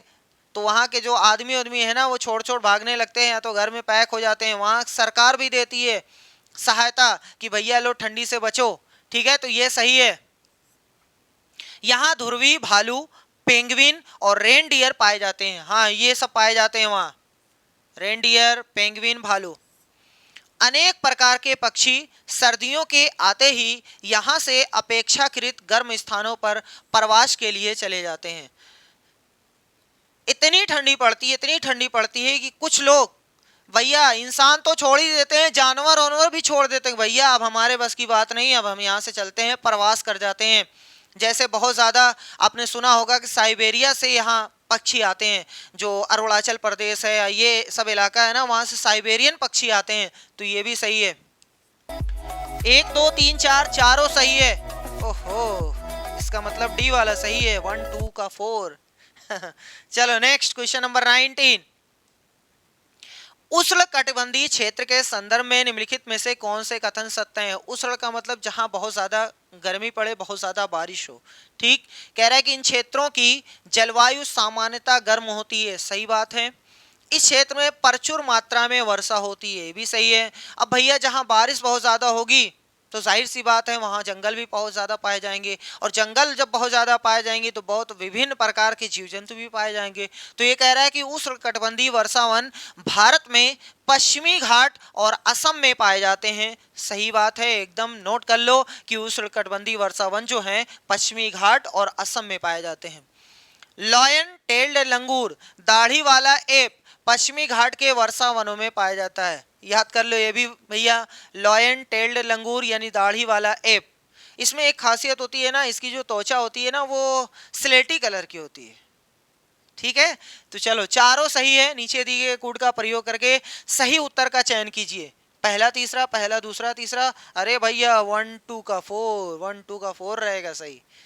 जितने भी क्वेश्चन डिजाइन किए गए सब में इंफॉर्मेशन कलेक्शन बहुत ज्यादा है, तो ऐसा ये ना कहिए कि सर जी हमारा क्वेश्चन सही नहीं। भैया ये भी देखो कितने ज़्यादा कलेक्शन है ना इसमें इंफॉर्मेशन के, वो सब आप स्टोर करिए। क्वेश्चन सही करने का मतलब ये होता है कि खाली सही नहीं करना, बल्कि जितनी इंफॉर्मेशन मिल रही है उसको गैदर करो। ठीक, चलो नेक्स्ट क्वेश्चन, क्वेश्चन नंबर 20।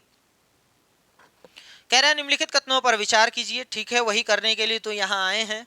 कह रहा है कि पादपों के उगने के लिए सबसे अच्छी शीर्ष मृदा दोमट मृदा है। हाँ, जो दोमट मृदा होती है और वो भी ऊपर वाली, वो पादपों के उगने के लिए सबसे अच्छी मृदा है। दोमट मृदा बालू, चिकनी मिट्टी और गाद का मिश्रण है। दोमट जो मृदा होती है उसमें बालू और चिकनी मिट्टी और गाद का मिश्रण होती है, ये भी सही है। गाद कणों का आमाप यानी साइज बालू और चिकनी मिट्टी के कणों के आमाप के बीच का होता है, ये भी सही है। बालू से छोटा होगा, बालू से छोटा होता है और चिकनी मिट्टी के जो कण होते हैं उससे बड़ा होता है, यानी बालू और चिकनी मिट्टी के बीच का होता है, यही वो बोल रहा है। बलुई मिट्टी में गेहूं, चना और धान उगाने के लिए उपयुक्त है। नहीं भैया, बलुई मिट्टी नहीं है, दोमट मिट्टी में गेहूं, चना और धान बहुत अच्छा होता है। अगर बलुई मिट्टी की बात करें तो वहाँ वो खरबूजा बहुत अच्छा होता है, तरबूज बहुत अच्छा होता है, खीरा, ककड़ी, ये सब बहुत अच्छा होता है। तो ये गलत है, ये गलत है। कौन से सही है बोला है? पहला, दूसरा, तीसरा, पहला, दूसरा, तीसरा, ये वाला सही है, ऑप्शन बी। ठीक है, पल्ले पड़ रहा है भैया। चलो नेक्स्ट क्वेश्चन, हर एक क्वेश्चन का आंसर आपको देना है।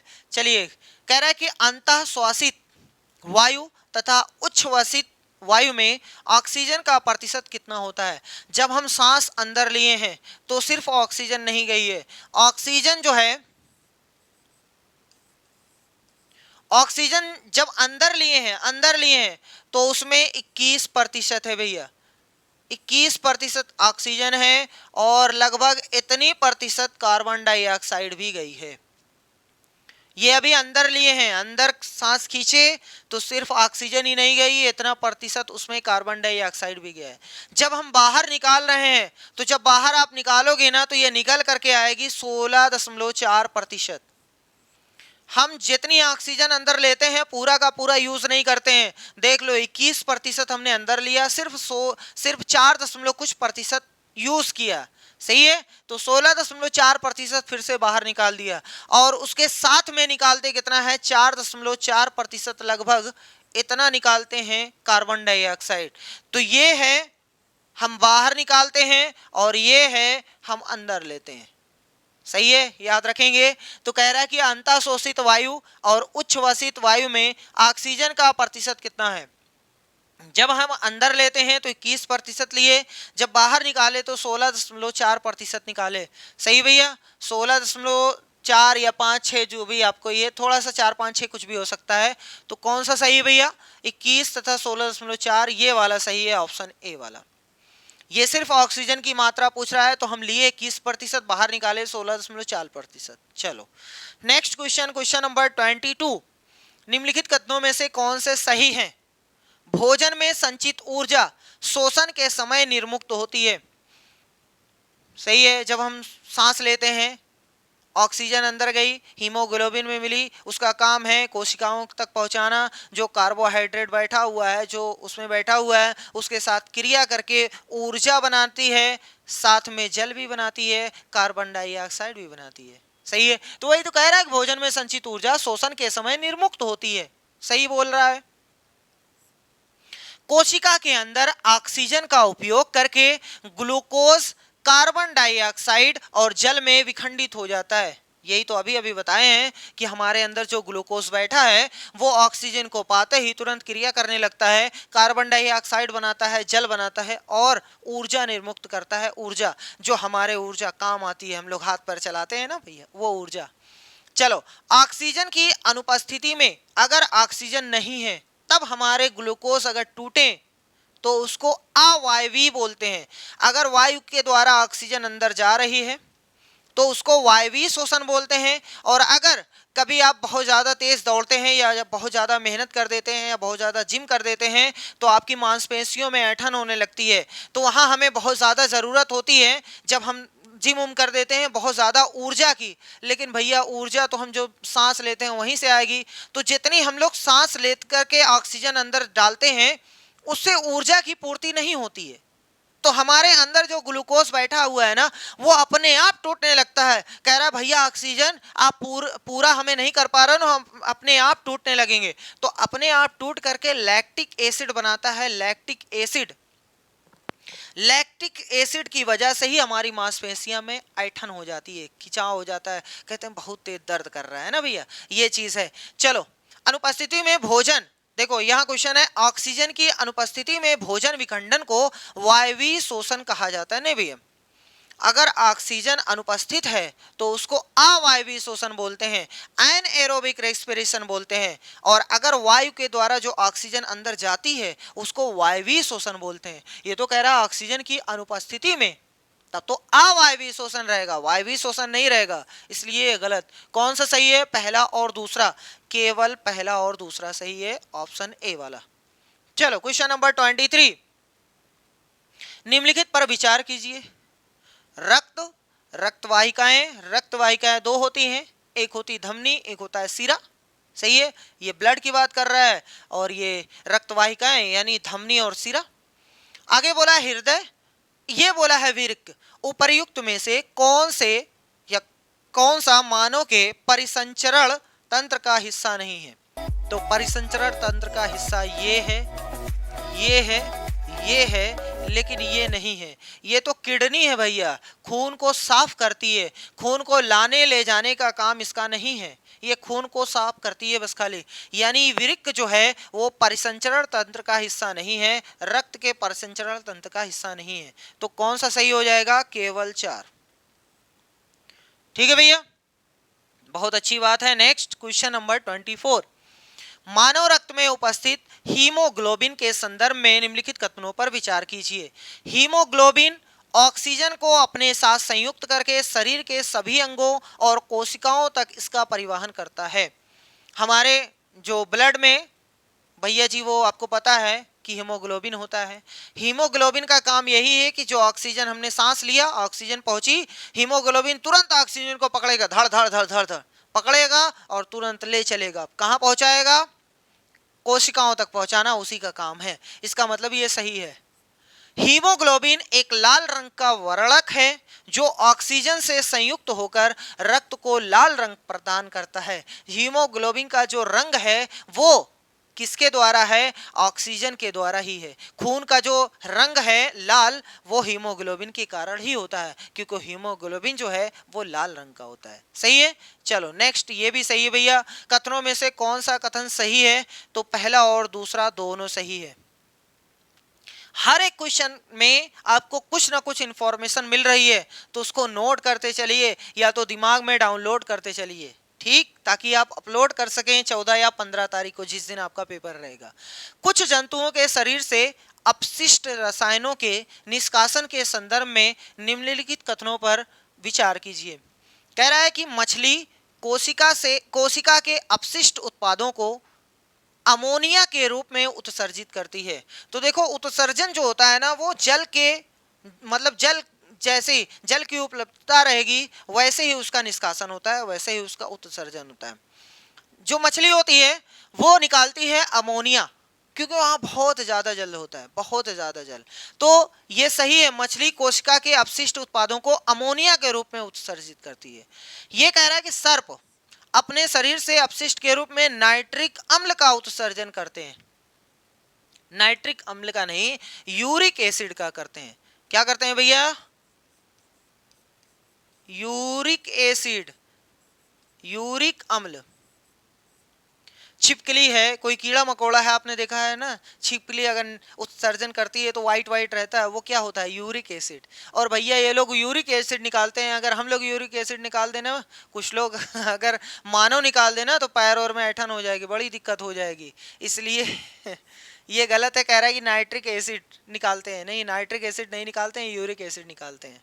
चलो भैया, पहला सही है, दूसरा गलत है, सिर्फ पहला वाला सही है।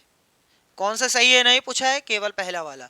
चलो, आई होप आपने 25 नंबर कमा लिए होंगे। 25 क्वेश्चन हो चुका है, 26वां सही करके बताइए। रंध्र, जाइलम, फ्लोएम, मूलरोम। अच्छा, जाइलम का नेम अगर हिंदी में आप चाहते हो तो जाइलम को बोलते हैं दारू। अरे भैया ये क्या है? फ्लोएम को बोलते हैं पोषवाह।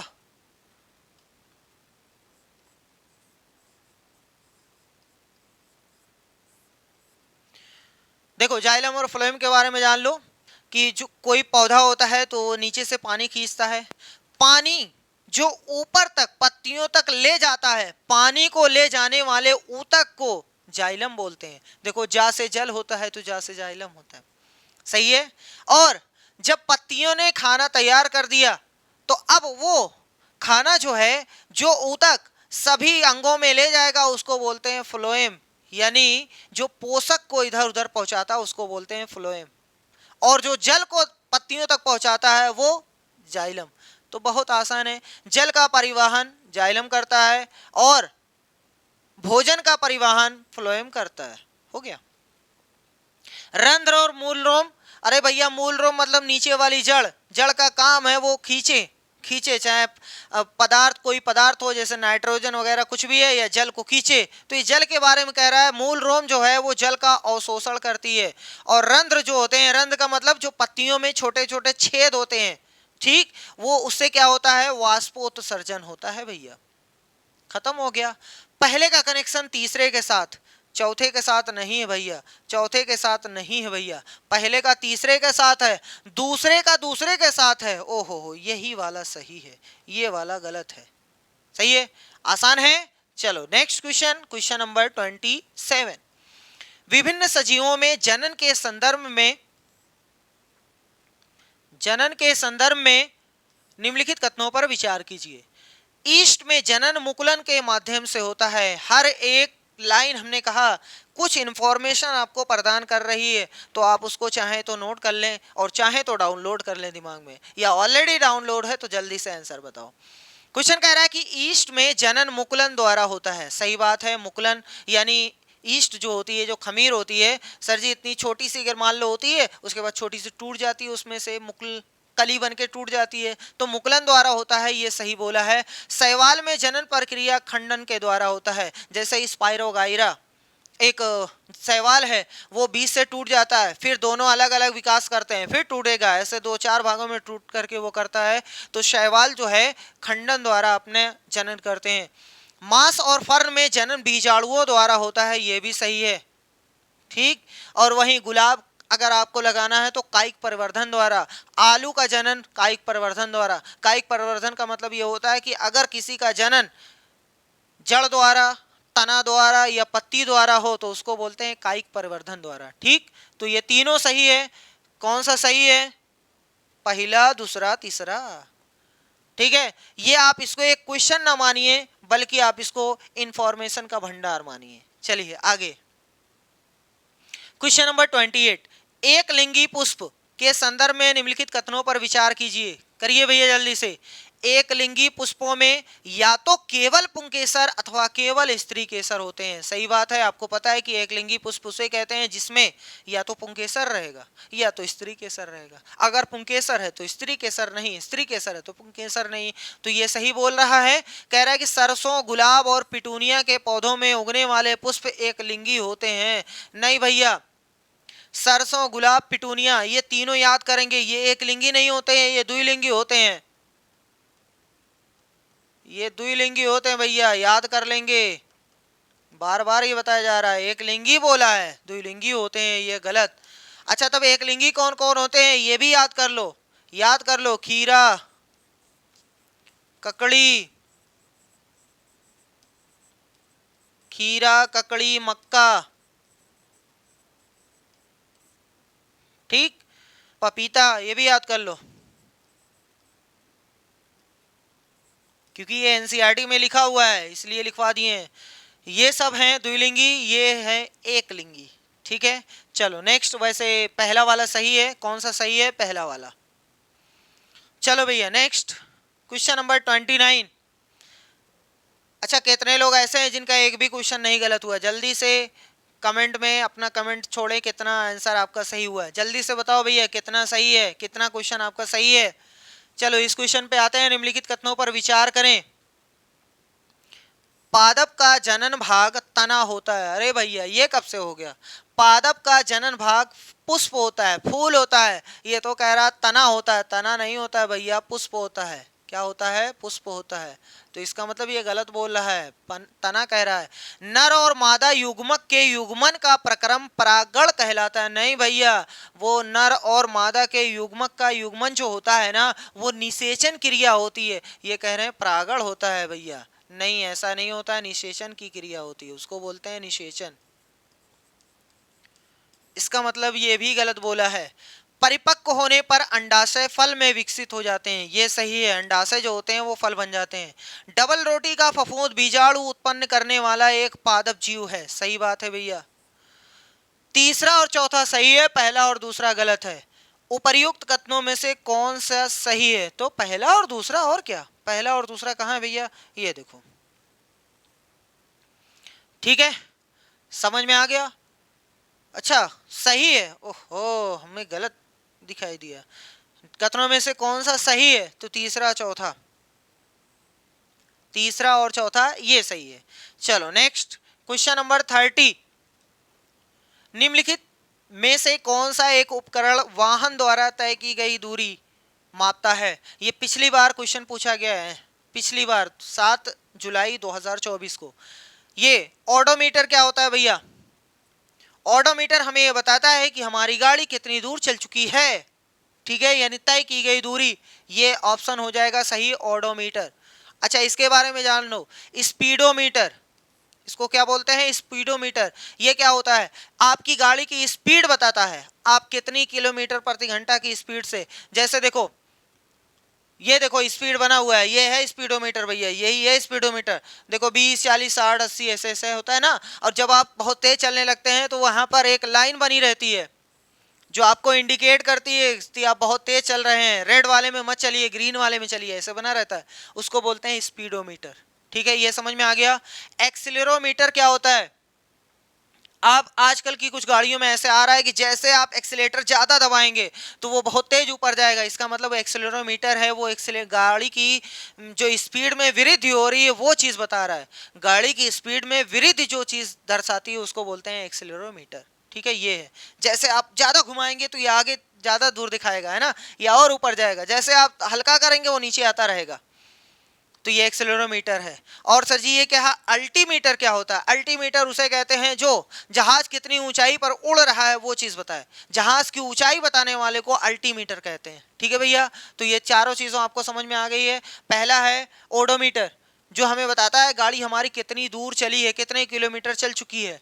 स्पीडोमीटर गाड़ी की स्पीड बताने वाले को स्पीडोमीटर कहते हैं। एक्सेलरोमीटर एक्सीलेटर को बताने वाले को स्पीड, एक्सीलेटर का मतलब आपकी गाड़ी में जो वृद्धि हो रही है वो कम हो रही है, तेज हो रही है, वो हल्की हो रही है, बहुत तेज हो रही है, वो चीज बताता है। अल्टीमीटर जहाज की ऊंचाई बताने वाले को। Question number 31। अवतल दर्पण के विभिन्न उपयोगों के संदर्भ में निम्नलिखित कथनों पर विचार कीजिए। अवतल दर्पण है, अवतल दर्पण आपको पता है कि अवतल दर्पण जो होता है ना वो दोनों प्रकार का इमेज बना सकता है, आभासी भी बना सकता है और वास्तविक भी बना सकता है। वो छोटा भी बना सकता है और बड़ा भी बना सकता है। ठीक है, अगर अगर अवतल दर्पण आपके सामने है और उसके जो बिंब की दूरी कम है, नजदीक है, तो हमेशा सीधा बनाएगा, वास्तविक नहीं आभासी बनाएगा, ठीक, और विवर्धित बनाएगा, बहुत बड़ा बनाएगा। ठीक है, जैसे डॉक्टर लोग यूज करते हैं, आपके दांत में कोई खोड़ा वगैरह है तो ऐसे देखते हैं ना, तो अवतल दर्पण है। चिकित्सकों द्वारा आंख, कान, नाक तथा गले का निरीक्षण करने के लिए इसका उपयोग किया जाता है। अभी अभी बता दिए हैं, इसका मतलब ये सही है। वाहन चालकों के पीछे देखने के लिए वाहनों के पार्श्व दर्पणों में इसका प्रयोग किया जाता है। नहीं भैया, अवतल दर्पण का प्रयोग नहीं किया जाता, उत्तल दर्पण का प्रयोग किया जाता है। उत्तल दर्पण जो होता है ना वो वस्तु का छोटा इमेज बनाता है, बहुत बड़े एरिया का छोटे में कर देगा, है ना। जैसे आपकी इतनी बड़ी गाड़ी और भैया इतनी बड़ी गाड़ी बना दिया, सही है, तो ये गलत बोला है। वाहन में इसका प्रयोग नहीं होता है, वाहन में अवतल दर्पण का प्रयोग नहीं भैया, उत्तल दर्पण का होता है। तो पहला वाला सही, दूसरा वाला गलत है। कह रहा है कि कौन सा सही है, तो सिर्फ पहला वाला सही है, केवल पहला। ठीक, चलो नेक्स्ट क्वेश्चन नंबर 32। सूक्ष्म जीवों और उनसे होने वाले विभिन्न रोगों के संदर्भ में निम्नलिखित कथनों पर विचार कीजिए। कह रहा है कि चिकन पॉक्स और हेपेटाइटिस ए विषाणु यानी वायरस द्वारा होते हैं। 100% सही बात इसने कह दी है। टाइफाइड और खसरा जीवाणु द्वारा होने वाले रोग हैं। नहीं भैया, टाइफाइड जो है ना वो जो है जीवाणु द्वारा फैलता है, लेकिन ये बेचारा मीजल्स जो है ना, खसरा जो है ना, याद कर लो, खसरा इसमें सा आ रहा है, इसलिए वायरस द्वारा फैलेगा। या फिर आप ऐसे याद कर लो, ए विषाणु चाचा खरे गाल पे खाटो, पता नहीं ऐसे क्या कुछ ट्रिक होती है, आप ऐसे याद कर लो। ये खसरा जीवाणु द्वारा नहीं होता है, खसरा जो होता है वायरस द्वारा फैलता है, विषाणु द्वारा फैलता है, इसलिए गलत बोल दिया इसने। अतिसार एवं मलेरिया प्रोटोजोआ द्वारा फैलते हैं, ये भी सही है। पहला और तीसरा सही है, दूसरा गलत है। कह रहा है कि कौन सा सही है ये बता दो हमें, तो पहला और तीसरा सही है, केवल पहला और तीसरा यानी ऑप्शन सी वाला सही हो जाएगा। आई होप आपने सही आंसर दिया होगा। चलो नेक्स्ट क्वेश्चन नंबर 33। पेट्रोलियम के परिष्करण से प्राप्त उत्पाद हैं। डीजल, हाँ है। मिट्टी का तेल, हाँ उसी से बनता है। पैराफिन मोम, हाँ उसी से बनता है। स्नेहक तेल उसी से बनता है। इसका मतलब सब है भैया, उपर्युक्त सभी हैं, उपर्युक्त सभी इसके हैं। अब इसमें ये भी याद कर लेंगे, ये बहुत ज्यादा पूछा जाता है, बिटुमेन। बिटुमेन, स्नेहक तेल लिखा है, हाँ वो भी लिखा है। चलो पेट्रोलियम गैस है, ये भी याद कर लेंगे कि ये भी इसी से बनती है, पेट्रोलियम गैस, द्रवित गैस। और पेट्रोल लिखा है, नहीं लिखा है, ये भी लिख लो, पेट्रोल भी इसी से। ठीक है भैया। बिटुमेन समझ रहे हैं, डामर, डामर का नाम सुने, वही चीज बिटुमेन। तो ये हो गया पेट्रोलियम के परिष्करण से। बार बार ये क्वेश्चन पूछा जाता है कि पेट्रोलियम के उत्पाद कौन कौन है। निरापद माचिस यानी जो आपके पास सेफ्टी माचिस होती है के निर्माण में प्रयुक्त रसायनों के संदर्भ में निम्नलिखित कथनों पर विचार कीजिए। इसकी तीली के सिरे पर एंटीमनी ट्राइसल्फाइड और पोटेशियम क्लोरोएट लगा होता है। सही बात है, एकदम सही बात है, ये उसकी तीले पे लगा होता है। इसकी रगड़ने वाली सतह पर चूर्णित कांच और सफेद फास्फोरस का उपयोग किया जाता है। नहीं भैया, सफेद फास्फोरस नहीं, लाल फास्फोरस का प्रयोग किया जा रहा है। किसका? इसका मतलब ये वाला गलत है। अच्छा, सफेद पहले प्रयोग किया जाता था, अब लाल क्यों ऐसा? क्योंकि भैया जी सफेद फास्फोरस जो होता है ना बहुत हानिकारक होता है, लाल फास्फोरस उससे कम है, उससे कम हानिकारक। हानिकारक तो ये भी है लेकिन उससे कम हानिकारक, इसलिए उसकी जगह ये ले लिया है। अच्छा, ये जल्दी कैसे ही आपको पता है कि जब हम रगड़ते हैं तो ये लाल फास्फोरस जो है ना व्हाइट हो जाता है, रगड़ने पर व्हाइट हो जाता है। ये क्रिया बहुत तेज होती है। अब ऐसे ना करें, लाओ देखें व्हाइट हो रहा है कि नहीं, ऐसा ना करिएगा, बहुत क्रिया बहुत तेज होती है। लाल वाला रगड़ने से व्हाइट हो गया, व्हाइट होते ही ये जो पोटेशियम क्लोरेट है ना उसके साथ क्रिया करेगा और उसमें निकालेगा ऊष्मा, ऊष्मा निकालेगा, और जैसे ही ऊष्मा पाएगी एंटीमनी ट्राइसल्फाइड तुरंत जल जाएगी। ये प्रोसेस होता है। लेकिन आप ऐसे करते हो गया है ना, इतनी तेज ये प्रोसेस होता है कि आप देख नहीं पाएंगे। बहुत ज़्यादा अगर आपको देखना है तो वीडियो सर्च करिएगा, जो स्लो मोशन में दिखाया वो दिखा सकते हैं। तो प्रोसेस यही होता है कि जो लाल फास्फोरस होता है रगड़ने पर वाइट हो जाता है और पोटेशियम क्लोराइड के साथ तुरंत क्रिया करता है, ऊष्मा निकालता है। वो ऊष्मा एंटीमनी ट्राइसल्फाइड के लिए काफ़ी होती है जलने के लिए, तो उसके साथ क्रिया करके जल जाता है। और जल जाता है तो लकड़ी तो ऐसे ही लगी रहती है, बहुत तेज जलने वाली, वो भी पकड़ लेती है, जलने लगती है। इसका मतलब पहला सही है, दूसरा गलत है, केवल पहला सही है। ठीक है भैया, चलो बहुत आगे बढ़ गए हैं क्वेश्चन नंबर 35 पर। अब जल्दी से कमेंट बॉक्स में बताओ कितना क्वेश्चन आपका सही हुआ, जल्दी से आंसर बताओ भैया, कितना क्वेश्चन सही हुआ। हमने करा दिए 34 क्वेश्चन, जल्दी से बताओ कितने क्वेश्चन सही हुए हैं। चलो अगले क्वेश्चन की ओर आगे हैं। निम्नलिखित कथनों पर विचार कीजिए, करते हैं। ईंधन के अपूर्ण दहन से विषैली कार्बन डाइऑक्साइड गैस बनती है। नहीं भैया, अगर कोई गैस आप कोई ईंधन आप जला रहे हो और वो पूर्ण रूप से नहीं जल पा रहा है तो उससे कार्बन डाइऑक्साइड गैस नहीं, कार्बन मोनोऑक्साइड निकलती है। क्या निकलता है भैया? Carbon monoxide, monoxide.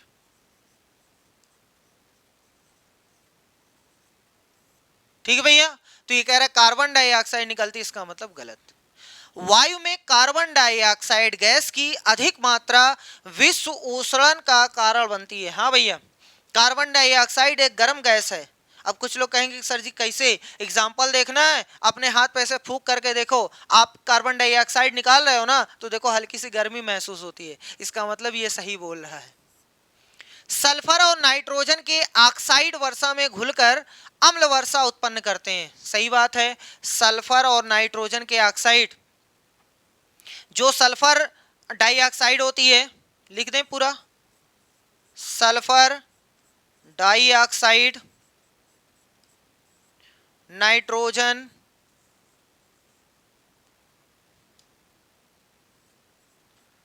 Nitrogen oxide, यही लोग तो होते हैं अम्ल वर्षा कराने में जिम्मेदार।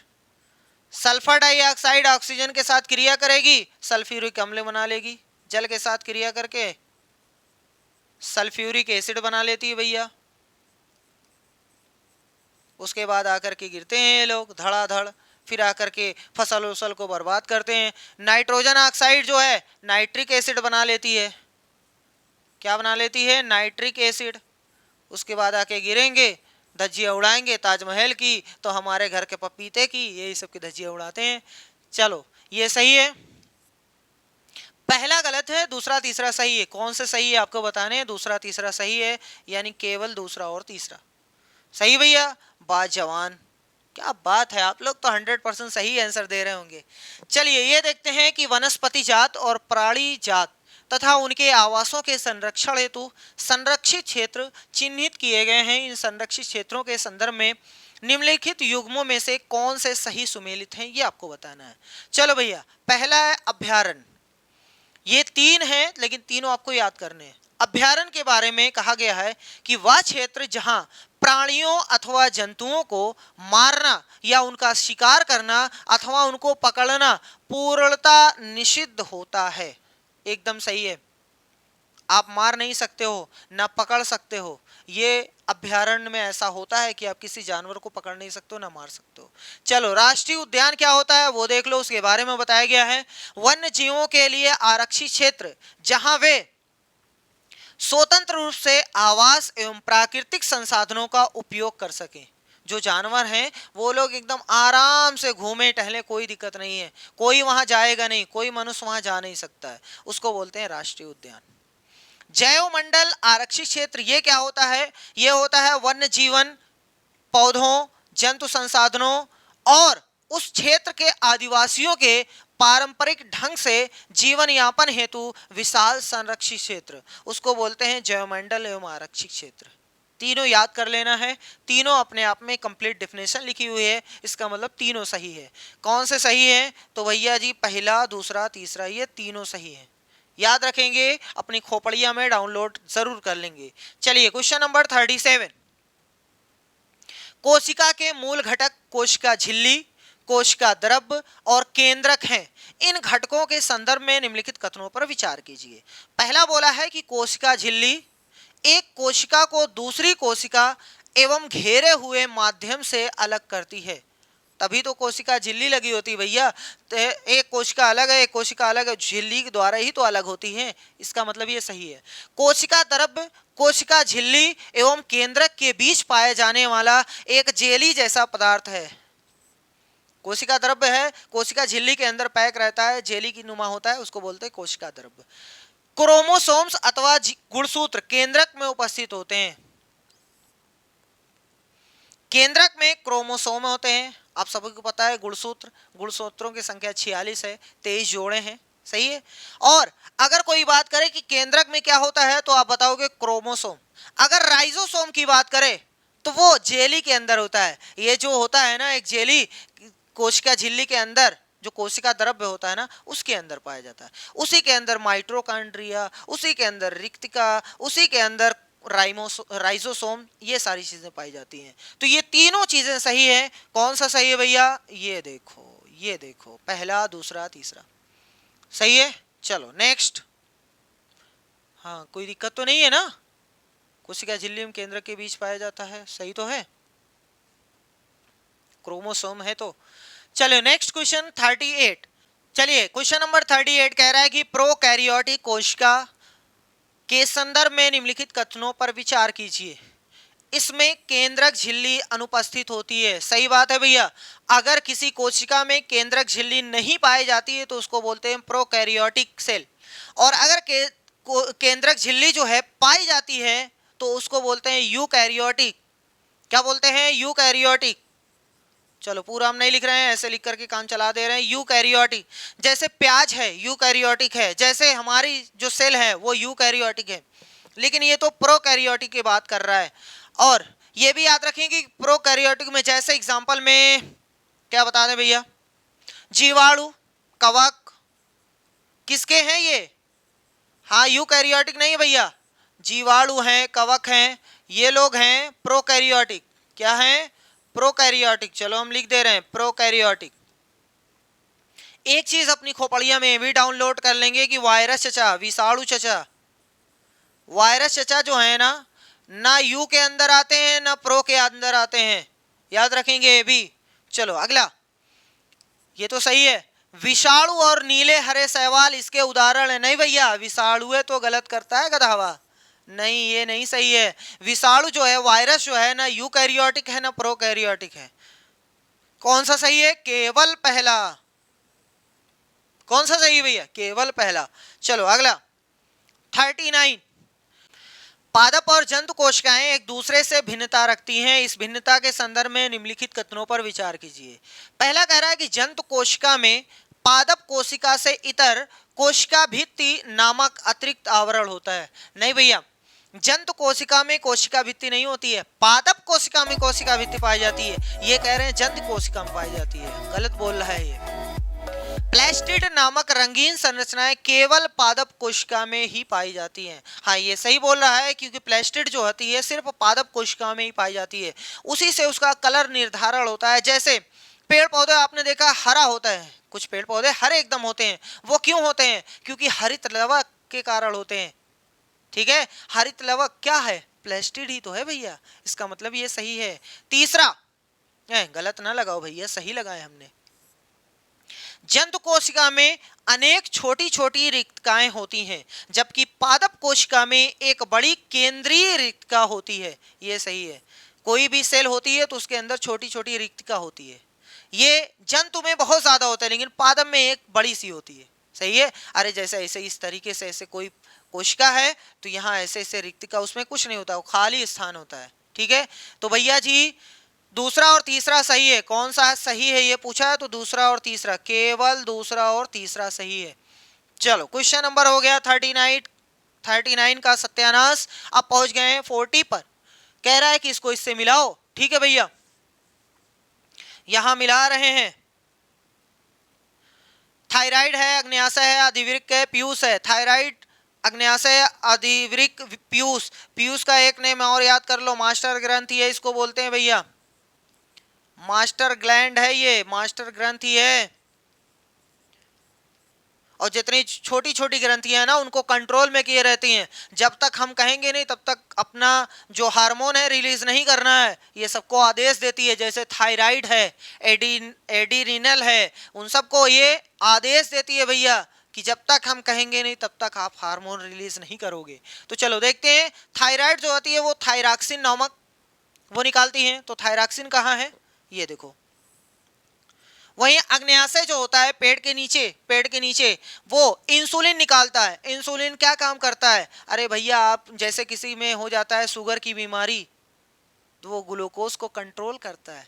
सही है, तो ये इंसुलिन, अग्न्याशय इंसुलिन, अधिवृक्क एड्रेनालिन, और मास्टर ग्रंथि वृद्धि हार्मोन।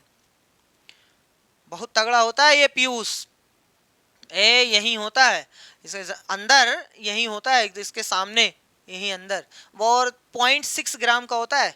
चलो भैया, पहले का दूसरे के साथ हटाओ, दूसरे का तीसरे के साथ, 2 3 4, ये वाला सही है, ये वाला, ये दोनों गलत है। ठीक है भैया, चलो नेक्स्ट क्वेश्चन, क्वेश्चन नंबर 41। निम्नलिखित कथनों पर विचार करें।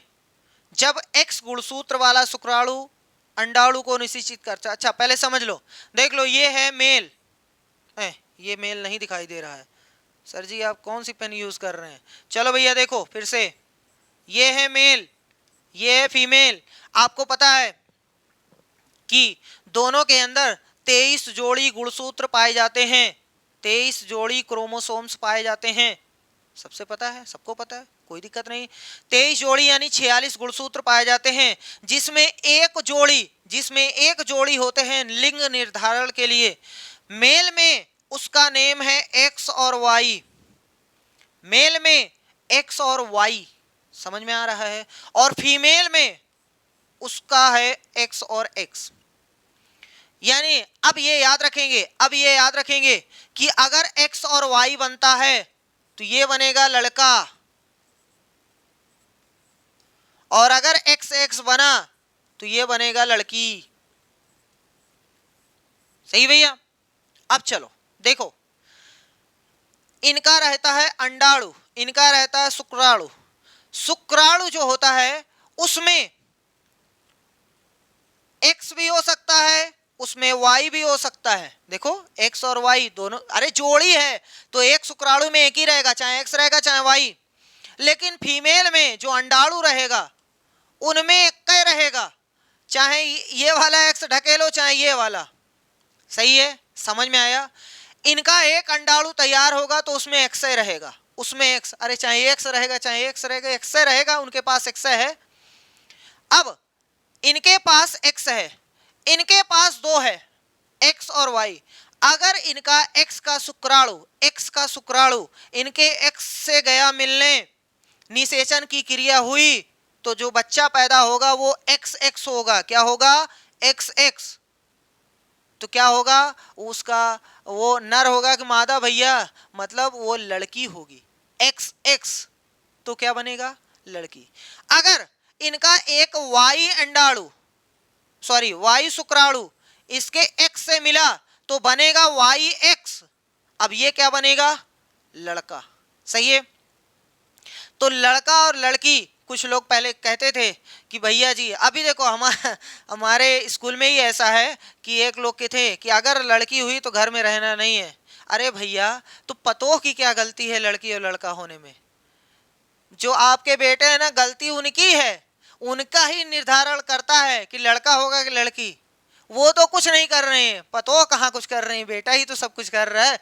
इनका अगर एक्स का एक्स से मिला तो लड़की, और अगर वाई गया एक्स से मिलने तो गलती जो है वो लड़के की है।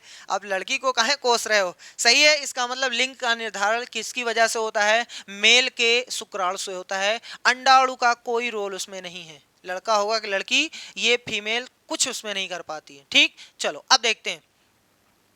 जब एक्स गुणसूत्र वाला शुक्राणु अंडाणु को निषेचित करता है तो युग्मनज में 2 एक्स गुणसूत्र होंगे, जिससे मादा शिशु विकसित होगी। सही बात है। जब एक्स का शुक्राणु एक्स के अंडाणु से निषेचन क्रिया करेगा तो एक्स एक्स यानी क्या बनेगा भैया? देखो लड़की बनेगी। सही है, इसका मतलब ये सही बोला है। जब वाई गुणसूत्र वाला शुक्राणु अंडाणु को निषेचित करता है तो नर शिशु विकसित होता है। जब वाई का कनेक्शन एक्स के साथ होगा तो क्या बनेगा? एक लड़का बनेगा। ये भी सही है। पुरुष में एक जोड़ी लिंग गुणसूत्र होता है जिन्हें एक्स एवं वाई कहते हैं। देखो पहले ही हमने बता दिया, ये भी सही है। शिशु के लिंग निर्धारण में पूर्णतः पुरुष के गुणसूत्र उत्तरदायी हैं, ये भी बता दिया है। इसमें महिला के गुणसूत्र की कोई भूमिका नहीं होती है, ये भी सही है। तो इसका मतलब चारों सही है, सभी कथन सत्य है भैया, सभी कथन सत्य हैं। समझ में आया? कोई तकलीफ? चलो, नहीं होनी चाहिए भैया। क्वेश्चन नंबर 42, घर्षण के संदर्भ में निम्नलिखित कथनों पर विचार कीजिए। करते हैं। घर्षण से ऊष्मा उत्पन्न होती है। रगड़ करके देख लो, ऐसे ऐसे हाथ, अभी देखो गर्म हो जाएगा। इसका मतलब ये सही बोल रहा है। कबड्डी के खिलाड़ी अपने हाथों पर मिट्टी रगड़ते हैं ताकि प्रतिद्वंदी खिलाड़ी को पकड़ने पर घर्षण में वृद्धि हो। जब आप कबड्डी खेलते हो तो मिट्टी उट्टी रगड़ के पहलवान देखो, ताकि पकड़ मजबूत हो, घर्षण मजबूत हो, है ना भैया। अगर पकड़ मजबूत रहेगी तो घर्षण ज्यादा लगेगा ना। इसका मतलब ये सही बोला है। तरलों द्वारा लगाए गए घर्षण को कर्षण कहते हैं, यानी ड्रैग कहते हैं। जैसे तेल में कोई चीज आप स्लिप कराओ, कोई चीज चलाओ, तो भैया वो भी तो घर्षण लगाएगी। दो सतह जब मिलती हैं तो घर्षण लगती है ना। तो वहां घर्षण नहीं बोलते, उनको कर्षण बोलते हैं। अगर एक पदार्थ तरल हो तो उसको बोलते हैं कर्षण, घर्षण नहीं। ठीक है। सर्पी घर्षण स्थैतिक घर्षण से कम होता है। सही बात है, किसी चीज को आप स्लाइड करो, किसी चीज पे ऐसे रखे रहो, रखने वाले पे ज्यादा होता है, स्लाइड करने वाले पे कम होता है, इसका मतलब ये भी सही बोला है। चलो पहला, दूसरा, तीसरा, चौथा सब सही है। सही भैया, कोई तकलीफ नहीं। चलो आगे, क्वेश्चन नंबर 43, ध्वनि के संदर्भ में निम्नलिखित कथनों पर विचार कीजिए। कह रहा है कि यह ठोस, द्रव, गैस व निर्वात सभी में संचरण कर सकती है। किसने कह दिया भैया? ध्वनि जो है निर्वात में नहीं चलती, उसको माध्यम चाहिए, चाहे ठोस दो, द्रव दो, गैस दो, प्लाज्मा दो, कुछ दो तभी वो चलेगी। और ये याद रखना है कि जैसे बेबी को पता नहीं क्या पसंद था, वैसे ध्वनि को ठोस पसंद है। याद रखेंगे, ध्वनि को ठोस पसंद है क्योंकि ध्वनि सबसे तेज ठोस में चलती है, उससे हल्का द्रव में, उससे हल्का गैस में। ठीक, तो ये गलत बोले हैं क्योंकि निर्वात बोल दिए, निर्वात में नहीं चलती है। इसकी तीव्रता डेसिबल में मापी जाती है। हाँ, डेसिबल में मापी जाती है। मानव कानों के लिए इसकी श्रव्य आवृत्ति का परास लगभग 20 हर्ट्ज से 20,000 हर्ट्ज तक होता है। ये याद रख लेंगे कि मानो जो आवृत्ति अगर 20 हर्ट्ज से कम है तो नहीं सुन पाएगी, 20,000 से ज्यादा है तो नहीं सुन पाएगी। 20 से 20,000 तक अगर आवृत्ति है उसकी तो उतना ही ध्वनि सुन पाएगी, उससे ज्यादा, उससे कम वाला नहीं सुन सकते हैं। इसका मतलब ये हुआ 20,000 से 20 से 20,000 तक ही उसकी आवृत्ति होनी चाहिए, यानी उसका रेंज इतना ही होना चाहिए। ये सही बोला है। तो कौन कौन सा सही है? सही दूसरा और तीसरा। कहाँ है भैया? केवल दूसरा और तीसरा सही है, केवल दूसरा और तीसरा। चलिए क्वेश्चन नंबर 44, कथन है, कारण है, आकाश में तड़ित तथा मेघ गर्जन की घटना एक समान तथा समान दूरी पर घटित होती है। मतलब एक साथ में घटित हो रही है, एक कहीं बादल जो गरज रहा है, कहीं बिजली चमक रही है, लेकिन आपने देखा होगा अगर दोनों साथ होती हैं फिर भी हमें दिखाई पहले देता है, सुनाई बाद में पड़ता है। ऐसा ही तो होता है ना भैया। तो वो कह रहा है कि लेकिन हमें तड़ित पहले दिखाई देती है और मेगा गर्जन बाद में सुनाई देती है। सही बात है। तो ऐसा इसलिए क्यों होता है? उसका रीजन ये है कि दोनों की चाल अलग अलग है। प्रकाश की जो चाल होती है, प्रकाश की जो चाल होती है भैया, वो 3 गुणे 10⁸ मीटर प्रति सेकंड, यानी 1 सेकंड में ये मान के चलो चली जाएगी लंदन। 1 सेकंड में लंदन कितनी दूर जाएगी? अब भैया वहीं ध्वनि की जो चाल होती है वो तो बेचारी है, वो 331 मीटर प्रति सेकंड चलती है। 1 सेकंड में ध्वनि की चाल होती है 331 मीटर प्रति सेकंड, बस। सही है। मतलब अगर लगभग 1 किलोमीटर जाना है तब भी 3 सेकंड लगाएगी ध्वनि, और प्रकाश तो रेल के पता नहीं कहां पहुंचाएगा, है ना। तो इसका मेन रीजन यही है कि जब प्रकाश हमें जल्दी दिखाई देता है, मतलब जब बिजली चमकती है तो जल्दी दिखाई देती है, आवाज पीछे पीछे आती है, उसका रीजन यही है कि उनकी चाल में अंतर होता है। ठीक है। और ये रीजन क्या बोल रहे हैं देखो तो, कह रहा है प्रकाश सभी माध्यम में संचारित हो सकता है परंतु ध्वनि निर्वात में संचारण नहीं करती है। हम आपकी बात से सहमत हैं भैया। एक क्वेश्चन महाशय, आपकी बात से हम सहमत हैं। आप कह रहे हो कि प्रकाश सभी माध्यम में संचरित हो सकता है परंतु ध्वनि निर्वात में संचरण नहीं होती है। हम आपके कारण से सहमत हैं, लेकिन ये जो आप कारण बता रहे हो ना, वो इसका कारण नहीं है। इसका मतलब ये और ये दोनों सही है लेकिन कारण नहीं है। ध्वनि देखो निर्वात में संचरण नहीं करती है, सब कुछ सही बोले हो, लेकिन उसका रीजन ये नहीं है कि हमें बिजली पहले दिखाई देती है ध्वनि बाद में सुनाई देती है, तो उसका ये रीजन नहीं है। दोनों आपने सही बोला है, क्वेश्चन महाशय आपने दोनों सही बोला है, लेकिन उसका रीजन वो सही नहीं है। इसका मतलब कथन और कारण दोनों सही है तथा कारण कथन की सही व्याख्या नहीं भैया, व्याख्या सही नहीं कर पा रहा है। ये वाला सही होगा, हाँ ये सही है, ऑप्शन बी वाला। ठीक है, समझ में आ गया। स्टेटमेंट दोनों सही है लेकिन वो रीजन सही नहीं। रीजन ये है कि दोनों की चाल में अंतर होता है, इसलिए। चलो क्वेश्चन नंबर 45, क्वेश्चन ये है, निम्नलिखित कथनों पर विचार कीजिए। कह रहा है कि नमक घुला हुआ जल विद्युत का अच्छा चालक है। हाँ भैया, अगर आपके पास पानी है उसमें नमक घोल दो ना, विद्युत बहुत अच्छा उसमें पकड़ेगा, इसका मतलब ये सही है। आसुत जल भी विद्युत का एक अच्छा चालक है, नहीं आसुत जल विद्युत का अच्छा चालक नहीं, हीन चालक है, बहुत कम इलेक्ट्रिसिटी वो उसमें चलेगी, ये मान के चलो चलेगी ही नहीं, ठीक है, इसका मतलब ये गलत बोला है।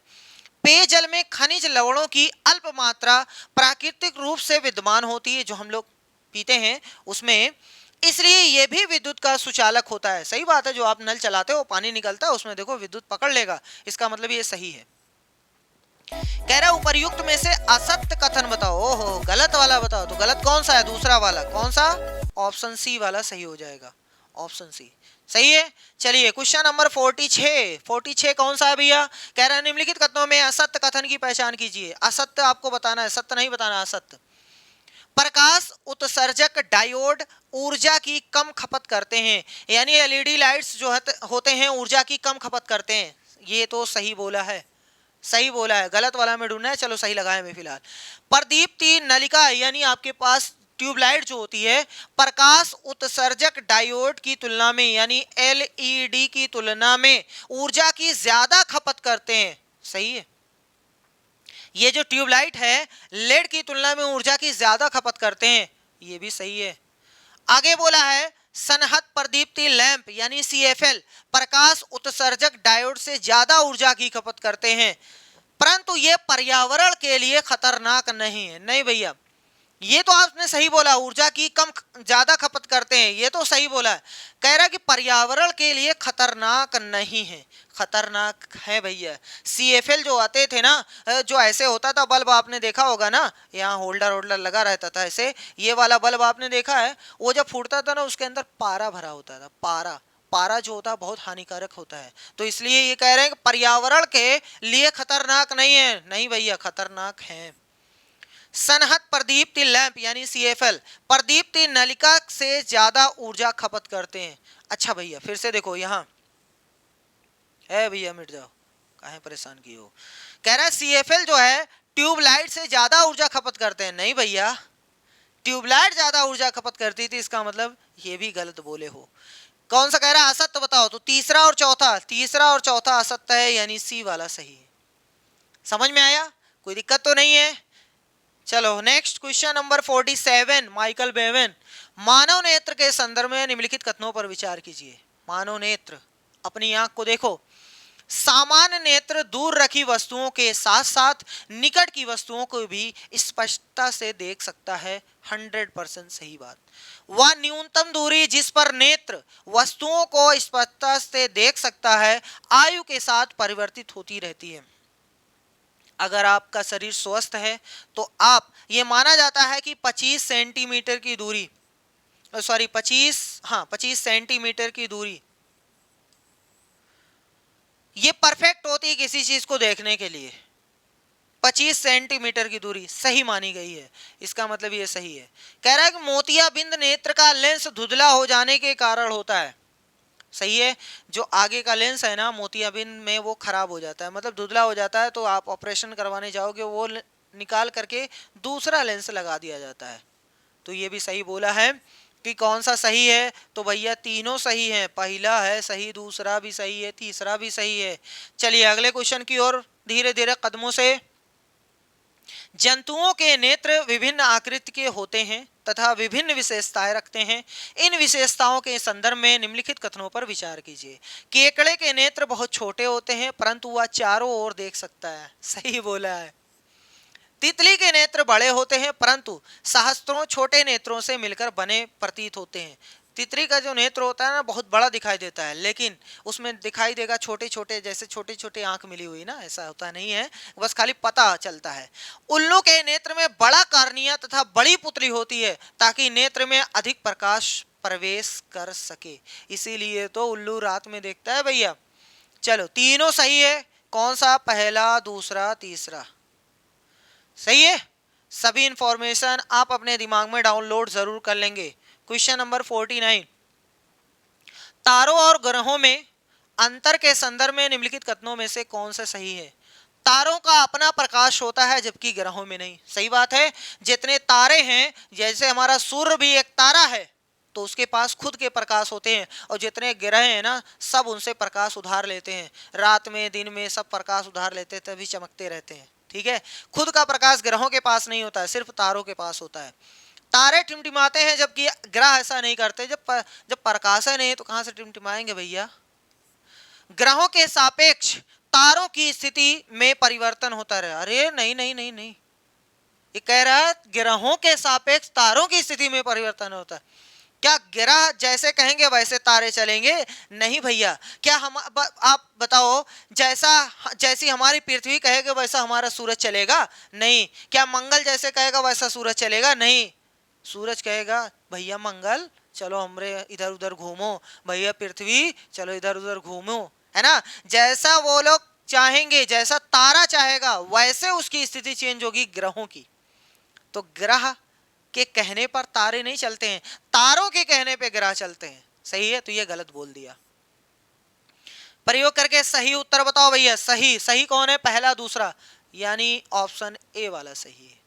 वाह जवान, शाबाश। चलो क्वेश्चन नंबर 50। चलो भैया अब इस क्वेश्चन को देखते हैं। क्वेश्चन नंबर 50 यानी अर्धशतक लगने वाली है, मिलान करना है। बहुत अच्छी बात है। अच्छा सबसे पहले ये बड़ी आंत नहीं है भैया, ये बृहस्पति है। ये कहां से बड़ी आंत आ गई इसमें?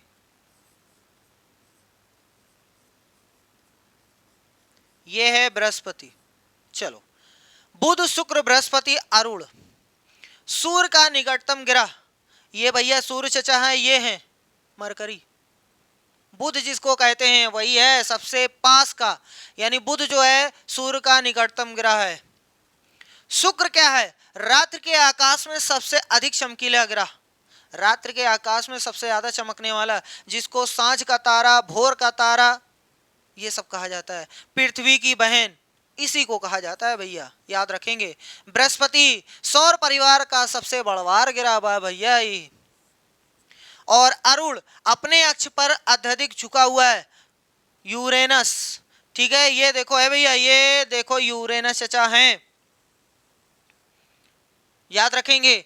ये अपने अक्ष पर अत्यधिक झुका हुआ है, इसको लेटा ग्रह भी कहते हैं, इसको लेटा ग्रह भी कहते हैं, ये भी याद रखेंगे। और एक चीज तो सबसे ज्यादा जरूरी वो भी याद रखेंगे, इधर से दूसरा नंबर और इधर से दूसरा नंबर, इधर से है वीनस यानी शुक्र और इधर से है यूरेनस यानी अरुण। ठीक है, इधर से दूसरा उधर से दूसरा, इन दोनों की जो दिशा होती है, चलने की दिशा जो होती है, घूर्णन की जो दिशा होती है वो पूरब से पश्चिम होती है। याद रख लेंगे इसको, पूरब से पश्चिम, पूरब से पश्चिम, ये याद रखेंगे 100%। और बाकी जो बेचारे 6 बच गए उनकी दिशा सबको पता है, पश्चिम से पूरब। उनकी दिशा क्या है? पश्चिम से पूरब है भैया, पश्चिम से पूरब, याद रखेंगे। 6 की दिशा पश्चिम से पूरब, लेकिन ये दोनों गधावा की पूरब से पश्चिम होती है, ये भी याद रखेंगे। चलो, पहले का पहला, दूसरे का दूसरा, तीसरे का तीसरा, चौथे का चौथा, ओहो 1 2 का 4, इसका मतलब option A is the right answer. ठीक है भैया। चलो क्वेश्चन नंबर आ गए 51। क्वेश्चन ये कह रहा है कि पेट्रोल तथा डीजल आधारित वाहनों से विभिन्न प्रकार की प्रदूषक गैसें निकलती हैं, इन गैसों में मुख्य क्या है? तो भैया जी पेट्रोल और डीजल अगर आप जलाओगे ना तो इसमें कार्बन डाइऑक्साइड, कार्बन मोनोऑक्साइड, अगर कम जलता है नाइट्रोजन के ऑक्साइड, ये सब निकलते हैं, carbon dioxide, carbon monoxide, nitrogen oxide. लेकिन क्लोरोफ्लोरो कार्बन नहीं निकलता, CFC नहीं निकलता, रेफ्रिजरेटर से निकलता है। अब भैया इधर हमने कह दिया तो इधर हमारे रेफ्रिजरेटर रखा हुआ है, फ्रिज रखी हुई है, इसीलिए हमने इधर कह दिया, इसी में से निकलता है CFC, क्लोरोफ्लोरो कार्बन। तो जितनी फ्रिज की संख्या बढ़ाओगे ओजोन लेयर का उतना ही नुकसान होगा, ये बहुत बड़ा कारण है। तो ABC यही सही है भैया, 1 2 का 4, 1 2 3 यही सही है। चलो क्वेश्चन नंबर 52। निम्नलिखित कथनों पर विचार कीजिए।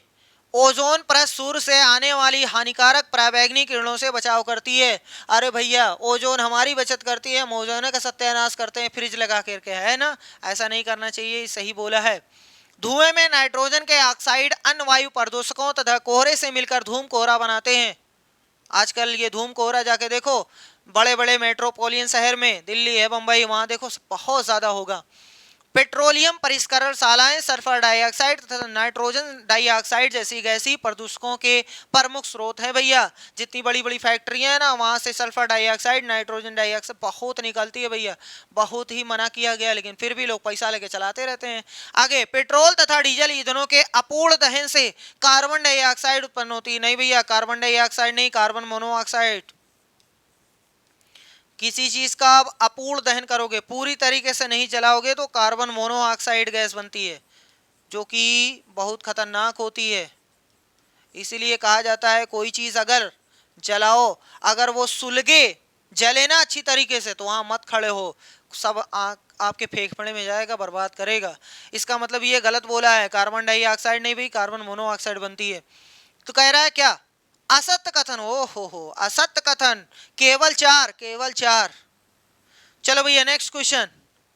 ओहो, खत्म, क्वेश्चन हो गया खत्म। आई होप ये आपको वीडियो पसंद आई होगी। जितने भी चैप्टर्स थे सबसे हमने एक एक क्वेश्चन लिया है, किसी किसी से दो दो भी हो गया है। बहुत अच्छी बात है, पूरा रिवीजन हुआ होगा आपका। मेहनत से कमेंट बॉक्स में जरूर बताइए कि आपका कितना क्वेश्चन सही हुआ। जल्दी से बताइए कमेंट बॉक्स में। और अगर वीडियो पसंद आती है तो वीडियो को जरूर शेयर कीजिए, ताकि और कुछ लोगों का भी फायदा हो। और चैनल को जरूर सब्सक्राइब करिएगा भैया, क्योंकि बड़ी मेहनत लगती है वीडियो बनाने में। चलिए मिलते हैं नेक्स्ट वीडियो में, तब तक के लिए धन्यवाद।